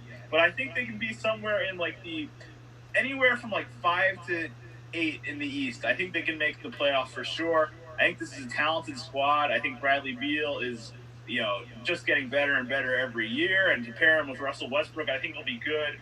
And to get Westbrook back with Scott Brooks, I think, like you guys have all said, is really good. I think it's going to be a good partnership to reunite them together in D.C. And I agree with what Tim and everybody else has said. Got to have patience. Maybe it'll not work right away, but this is going to be a really weird season. Like I said, only 72 games, so everything's kind of condensed and rushed and put together. So have a little patience. But this is a good Wizards team. Let's see how Rui does this year. Let's see how DujunneaB does as a rookie. I think there's Bertans as well, the big free agent re-signing. I think there's a lot to be positive about for the Wizards. So, yeah, I think anywhere from 5 to 8 in the Eastern Conference is possible for the Wizards. I'll ask you real quickly about your Knicks. How have they been doing in the off season? Do you think that they've made any moves to make any significant changes for them? Yeah, I don't think the Knicks are going to be very good this year still. Even with they really haven't made any moves this offseason other than signing Austin Rivers and re-signing Elfrid Payton. And they signed someone else. Alec Burks is another player they signed. Not too much to be getting excited about. Right? Oh, yeah, and Michael Kidd-Gilchrist, too, the former number 2 pick in the drafts. Unfortunately, he'll always be the guy who's picked after Anthony Davis. So, and I'll never forget the night Carmelo Anthony cooked him for over 50 points and just destroyed him. So I'm not too optimistic about the Knicks this year. I'm more excited to see what the rookie Obi Toppin does. I'm still really excited about that pick. And R.J. Barrett, who was the number 1 pick last year, I want to see how he develops in his second year, and Kevin Knox in his third year. It's more about developing young players. I would say the Knicks are probably going to win somewhere around 25 games, if I had to guess. Not too optimistic. Got it. So, I know that Champ mentioned the preseason. So the first preseason game is actually this upcoming Sunday. They're playing the Nets which could be pretty exciting. It'll be interesting to see if Westbrook versus is Durant back or. Yeah, he should be back. I just don't know if he's playing in the preseason or not. He might take the preseason off. Right. So this just came out. A couple of things have come out this week of the NBA as a little segue. One is you can't choose to rest people anymore. If they're healthy, they've got to play. If it's a nationally televised game, is an interesting rule the NBA is putting in there. And there's talk about there's going to be a big fine to the team if they don't. The other thing is they can't go to bars, nightclubs. They can't be around in venues for 15 or more people. I love how people are talking about how Harden's going to have to try to find a way to do a strip club in his house or something. And so that way they can still do all that. So it'll be interesting to see how they kind of get around some of these rules. But it's going to be a crazy year for the NBA if they don't get to go to the strip clubs. They've also suspended marijuana testing as well. That's true. So they can party in their own house pretty much, but they just can't party anywhere else. Is what we're learning. Like what I'm doing. Yeah, exactly. So it'll be interesting to see if any of these rules have an effect on the game. It'll be interesting to see if some of these rules how they affect future seasons. Whether it's something that some of this stuff is implemented going forward. But just to continue on the preseason thing. The Wizards are playing the Nets on Sunday, and then the following Thursday, the Pistons play at Washington at 7. The Nets game was a 6 o'clock game. And then the last one is also against the Pistons, but this time, I guess they're both in Washington. So there's one on Thursday and there's one on Saturday. And that reminds me of something. The schedule was released for the first half of the season for the Washington Wizards, and if you have missed it, you can go to our Facebook page, facebook.com/SportsOTHP. We posted it there. Something they're doing that's unique to this season that I've never seen before is they're going to do back-to-back games on the road or at home against the same opponent. So that way teams don't have to travel as much.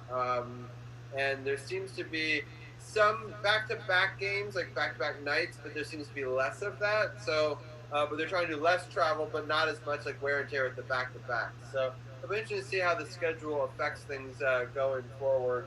The first actual game of the season that will count will be against the 76ers on the 23rd, and then they play the Magic on the 26th, and then they play the Magic again on the 27th. So it's an example of a back-to-back nights against the same team happening.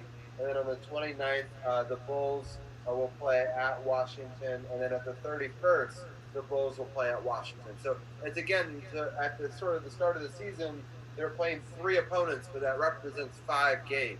So it's kind of a little bit different than people may have seen before.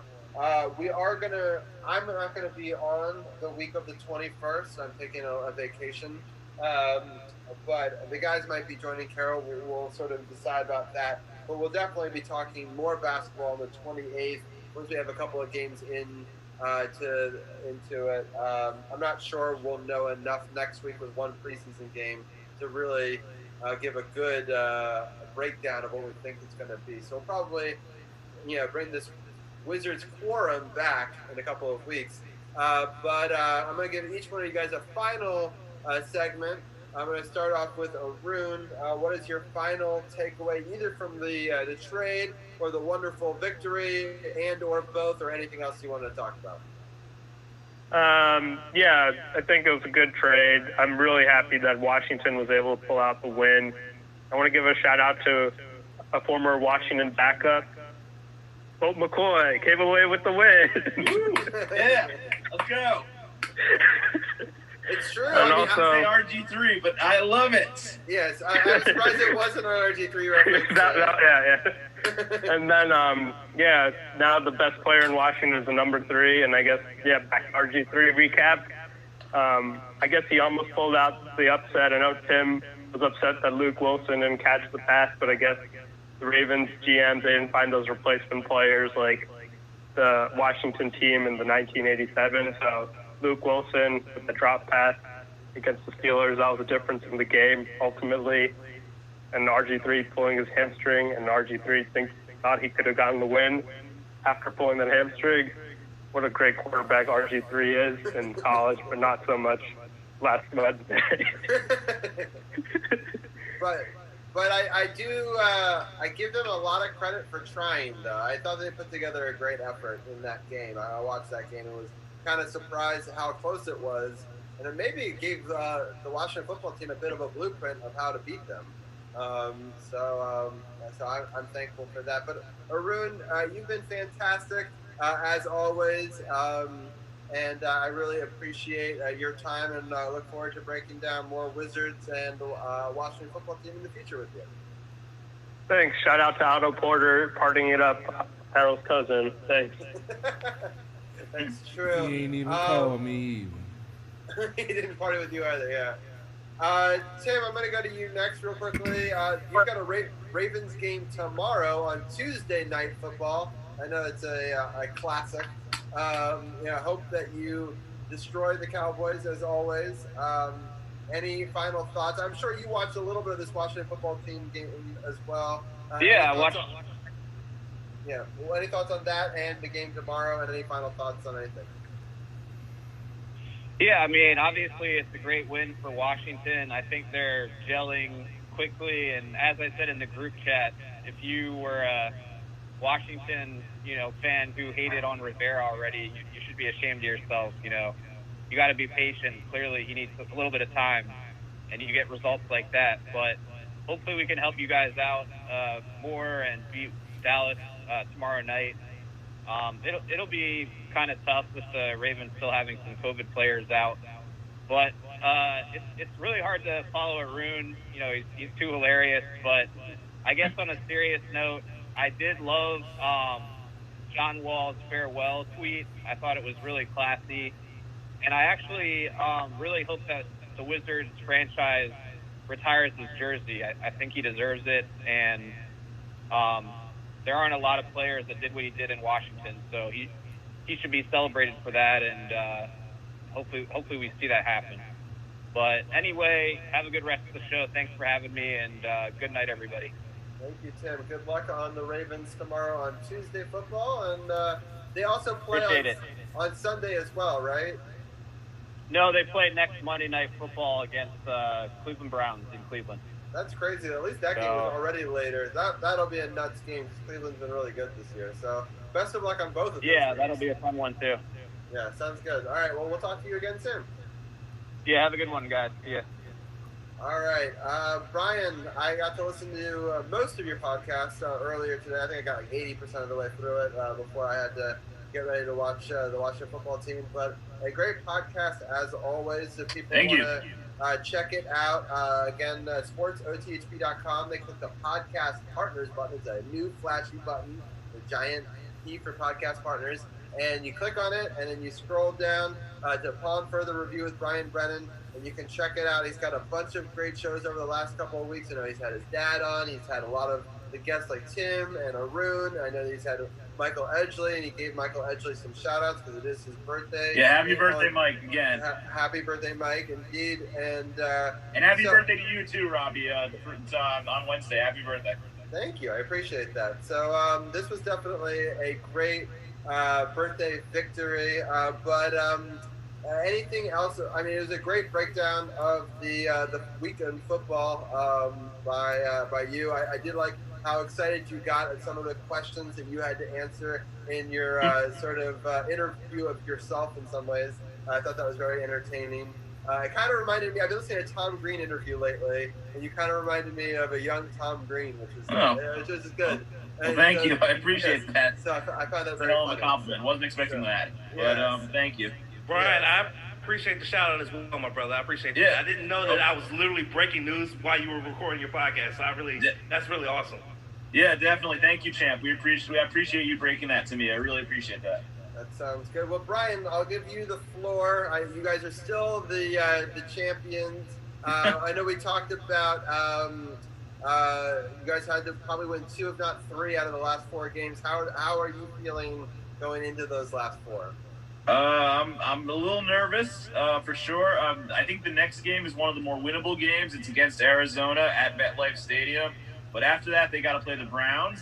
and then they played the Ravens, and then they finished the season against the Dallas Cowboys at MetLife Stadium. So they got to win, I feel like, at least 2 or 3 of those games, and it's not going to be easy at all. So hopefully we'll see what happens. I'm excited to still be in first place. Shout out to Colt McCoy again, Alfred Morris, and Graham Gano supplying all the points yesterday, former Washington players. So I appreciate their efforts helping the Giants win yesterday. And just happy to be in first place. It's feeling pretty good. Yeah, so it's Washington football team players helping the 2 teams that no one expected to beat, 2 of the better teams in the league. Yep. It's a very topsy-turvy, strange 2020 season, but I'm happy we've been able to break it down. I know that we're about 20 episodes into this COVID season of season 5 of Sports on the Hill podcast, and you've been able to come on almost every episode and help us break down from the outsider's perspective, and I appreciate it. I hope people check out Upon Further Review with Brian Brennan again on the Podcast Partners page, or you can search for it on iTunes and all the other podcast partners. But thank you, Brian, for joining us, and we look forward to talking to you again soon. Yeah, no problem, guys. Have a great night. Talk to you next time. Sounds good. All right, we got our last person of our NBA roundtable, DC's People's Champ. You've been killing it with all the different podcasts. So much wrestling news coming out every single day. It's been a crazy time period. I know that the ratings for SmackDown haven't been quite as good as some people would have liked. It'll be interesting to see.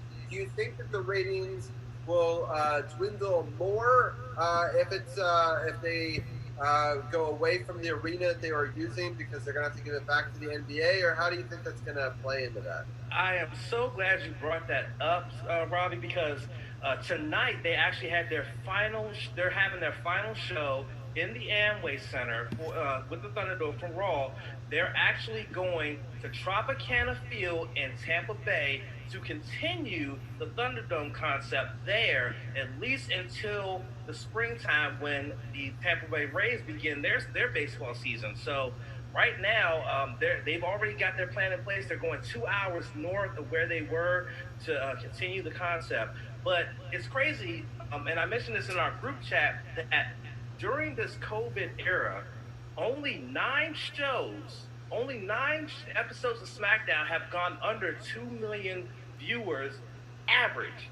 And one of those shows was actually on FS1 because of a sports conflict on Fox.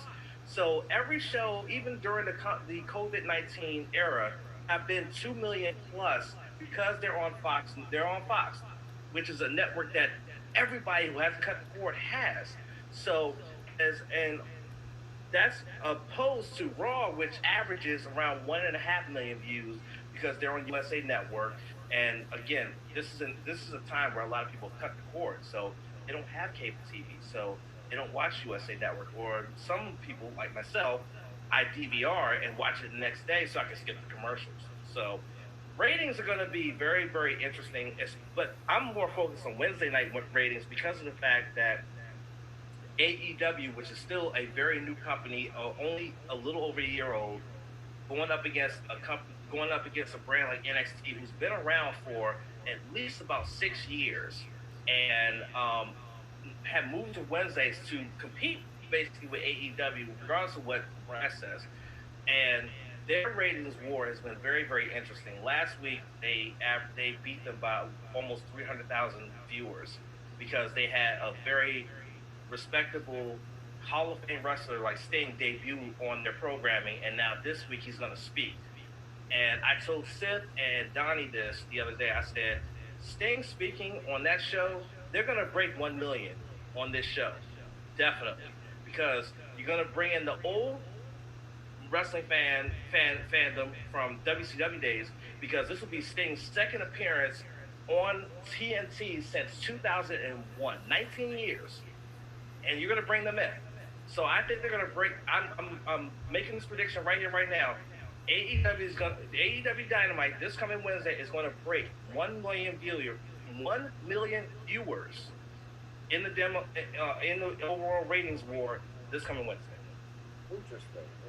Well, I look forward to you breaking that down and recapping all of the different wrestling matches and all the different shows. There's so much to talk about. I'm so happy that you guys can do a whole podcast on that, so people who want to follow that. Continue to be lovers of the True Radio Network. I know Hertz House used to cover wrestling, so I'm happy that you've been able to pick up that torch and continue that. And we appreciate your breakdown and your love of the Washington football team and of the Wizards and all of the stuff that you bring to the table. So, again, just like with Brian, click the podcast partners button on SportsOTHP.com. You can check out the No Spot podcast. You can also check them out on all the big podcast platforms and search for them on Facebook where they do some live simulcasts and things like that. But any final thoughts before we let you go, Champ? So today we were supposed to bring out our third to last episode of World Tag League Best of Super Juniors Rewind, because we have found out who were the finalists for those two tournaments, but unfortunately we had some very, very bad technical difficulties in terms of audio, so we had to scrap the audio. So we're going to re-record it later this week to not only review what happened this past week, but we are also going to preview the final for both tournaments, which is taking place this coming Friday in the morning. It's going to air 4 a.m. Eastern time here in the U.S. at 6 p.m. Japanese time. So we'll talk about that, and then of course on the podcast coming up, the regular No Spots podcast, myself and Sith are going to break down what happened last night with NXT Takeover War Games, which was an amazing, awesome pay-per-view. We're going to talk about that. We did a lot of reactions for that last night, which was a lot of fun.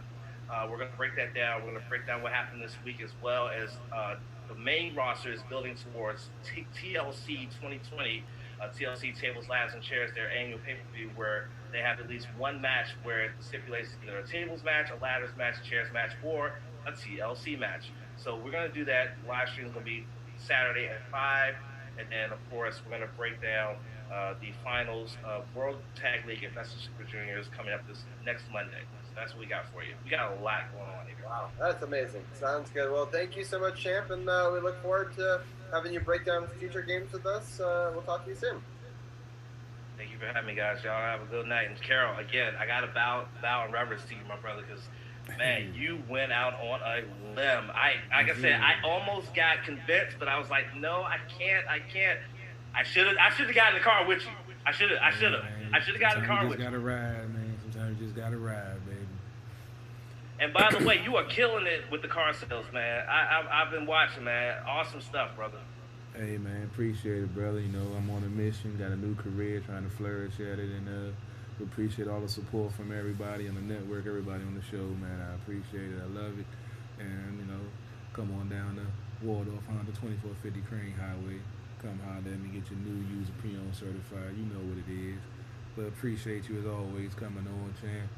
I'm watching the end of the game now, waiting to see what they're going to say on NFL Network about this, victory. Love y'all, brothers, man. Y'all have a good night. All right, man. Take it easy. Oh, Robbie, another 2-hour show about to be. Yeah, I haven't even been looking at the time. I have no idea how long we've even been on. But it's been a while. It's almost 2 hours. Wow. Yeah, so we about to wrap it up. I did almost a 4-hour show at the bar yesterday. So, yeah, that's 6 hours on camera in 2 days. It's time to go off and watch the NFL Network and see what they have to say about this victory that nobody, didn't think was going to happen until after I said. But dominoes started to fall, though. All week long, more experts were starting to shift over, and I was like, oh, my God, is this going to happen? Obviously, because they watched our show, Robbie. Obviously, because they saw what I said, and they was like, oh, we can't let him be the one that say it. We got to say it, too. Now they're going to be like, yeah, we knew it was what we told you was going to happen. No, I said it first, damn it.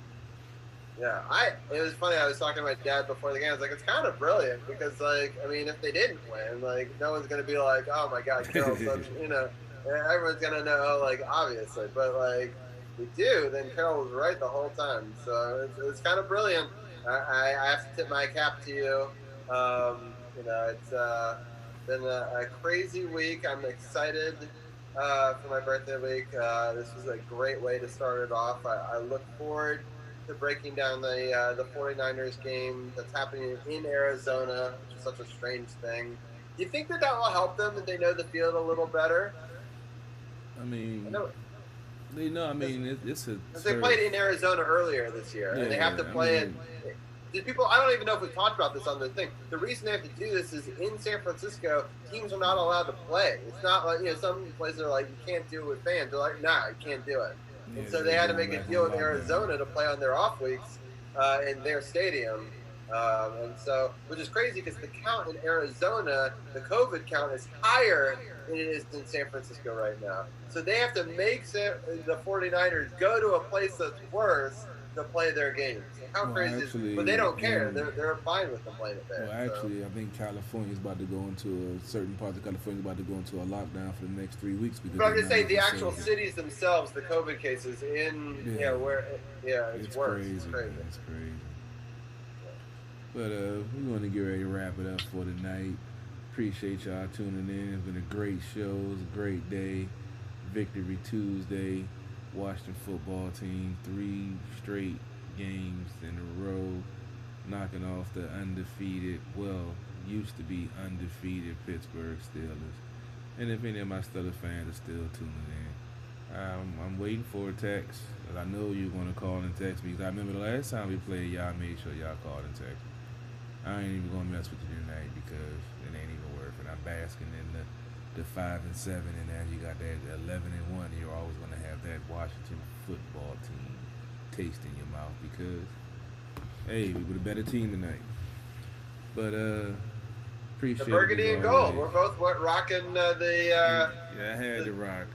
I had to rock the burgundy and gold. I did too. Tonight. So we matched, and it worked out well. I was gonna wear this new jersey for the Caps, but I was like, you know what? We'll rock our own apparel tonight, and SportsOTHP.com. Click on the Washington football team is reissued apparel. You get the Giant S T-shirt. You get the hoodie that Carol's got. You get the District of Champions merch as well. Definitely check us out and support the show and support the movement. No doubt. Make sure you check out the website. Make sure you check out the YouTube channel. Carol put it at 3rd. That's with 3 eyes. Make sure you check out the Instagram, Twitter, SportsOTHP. SportsOTHP apparel. You see the shirt in the background. You know what we do. You know what it is. But another great show. Episode 206 in the books. And it was a great show. Season 5, episode 20. 20 episodes already into season 5. It's crazy. Hey, man. I'm doing 2-3 shows a week now. I done lost count. So if you don't keep track, Robbie, I lose track, man. That's why I have a website, so we can keep track. Exactly. Well, we about to get out of here. I'm end the show as always with Money Convo by Renegade. Make sure you check it out. He just put his numbers up for the on Spotify. I believe he had. I'm not even gonna try to remember. I think it was over almost 500,000 streams. All these other analytics we went over last time at the bar, but check it out. Money Convo. Go follow him on Instagram, Renegade703. Go follow him on YouTube, Renegade703. I think it's just, Renegade703 on YouTube also. Go check it out. Appreciate y'all following, liking, supporting DC Sports Other Politics. It's not just a catchphrase. It's not just a motto. It's what we do. We out.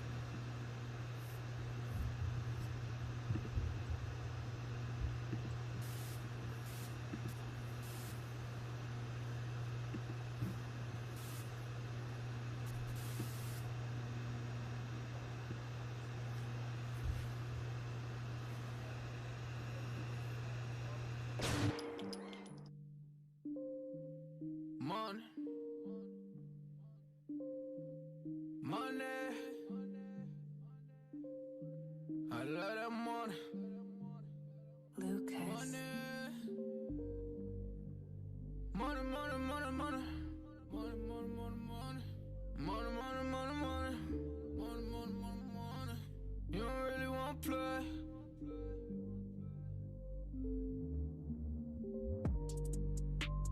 Money, money, money, money's what I'm talking about. We don't really know what you been talking about. And you don't really want to play. You don't know what to say. It's money, money, money, money, money's what I'm talking about. We don't really know what you always been talking about. And I don't want to be the one who always really talk about. And you don't really want to play. You don't know what to say. Cause money, money, money, money, money is what I'm talking about. Money, money, money, money, money, make you shut him mouth. Don't never ever talk about it if you never had the clout. You don't know what to say, stay up out of my way. Cause money, money, money, money, money, make him shut him mouth. Keep playing with this Goonies, boy, I'm gonna have to make the call. Stay in bounds on your pivot, boy, if you gon' ball. Cause a lot of niggas be fake, and you really can't play. Cause we done got it out the mud, nigga, what you talking about?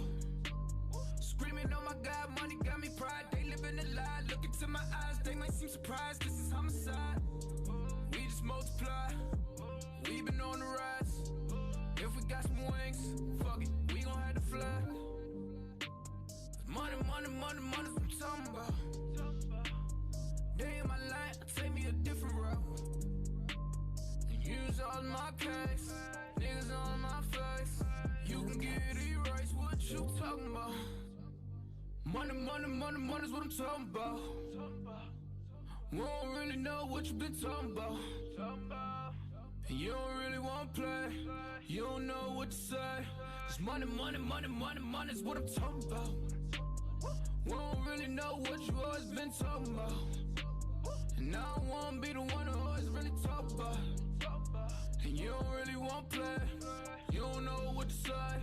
Cause money, money, money, money, money's what I'm talking about. You never crossing these borders, I'm whipping it up, Gordon Ramsay, I swear that I'm cooking these orders. You talk about me, you better just hope that you can just really afford it.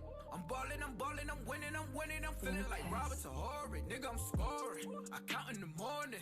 They talk about me, then I gotta ignore it. My bitches be foreign, so independent, my money be corporate. These rappers is boring, you hate me and I'm always gonna adore it. I'm smoking that soaring, she always go ahead, let me explore it. I call her my Dora, you can go and talk about me, I ain't flawless. I go put my all in, if a nigga talk about me, then I'm gone in. You know that I'm gone in, jump in, take trips, Pompeii, all day, always keep 3 stacks like Andre.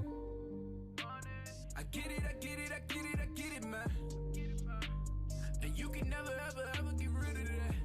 So watch what you say, and watch how you do.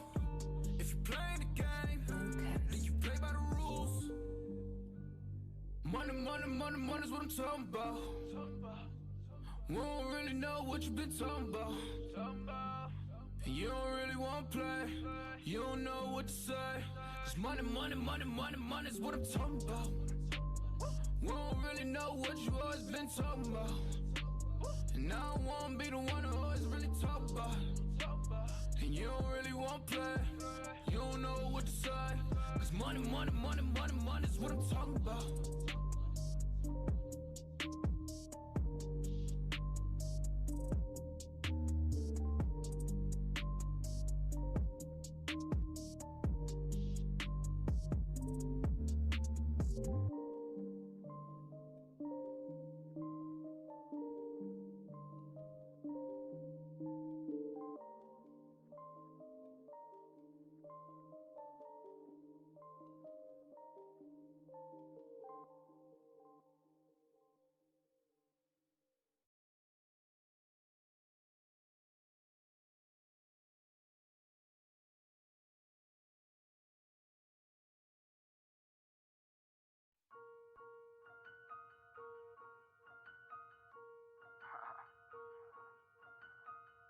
I don't get this motherfucker right. Right.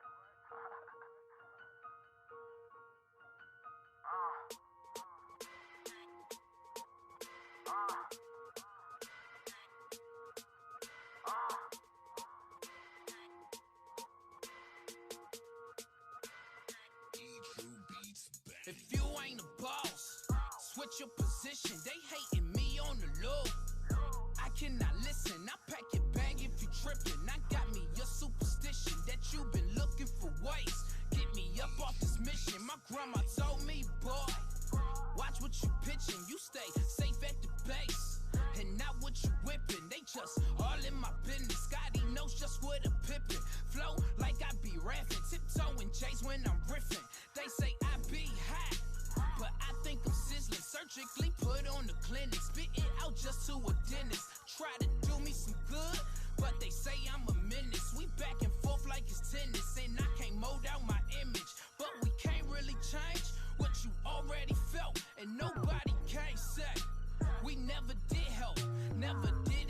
mention. So let's calm all the tension. Let's just show you what's real and just get back to this business, you know. Trying to make a flip up off a quarter P. This is what it is and what it's supposed to be. I've been right here if you ain't noticed me. It's them Southside Squad niggas for the D. We been right here if you ain't noticed me. We been right here if you ain't noticed me. We been right here if you ain't noticed me. We been right here if you ain't noticed me. A rapper step up to me. That be a no-no. I be deaf cause they so-so. WWE. I got the game in a chokehold. Stamp it just like a logo. Just keep it on the low-low. They like I'm back on my mojo. Man, I still be great. Either riding or solo. Used to bag up them Cincos just to make back that Ocho. Going into OT when I was loving that Coco. Spit it all on some promo. I'm talking tables and photos. Dying for what I love. I forgot about the Toto. Don't become a D-Rust. That mean you breaking the bro code. Man, all of these threats, I might just buy me a fofo. Try and get all of these checks so I don't see you just no more. Man, you rapping ass niggas. I see you done change. Even when I touch my first million, I stay the same. You can't deliver DujunneaB. Fuck this game like a porno.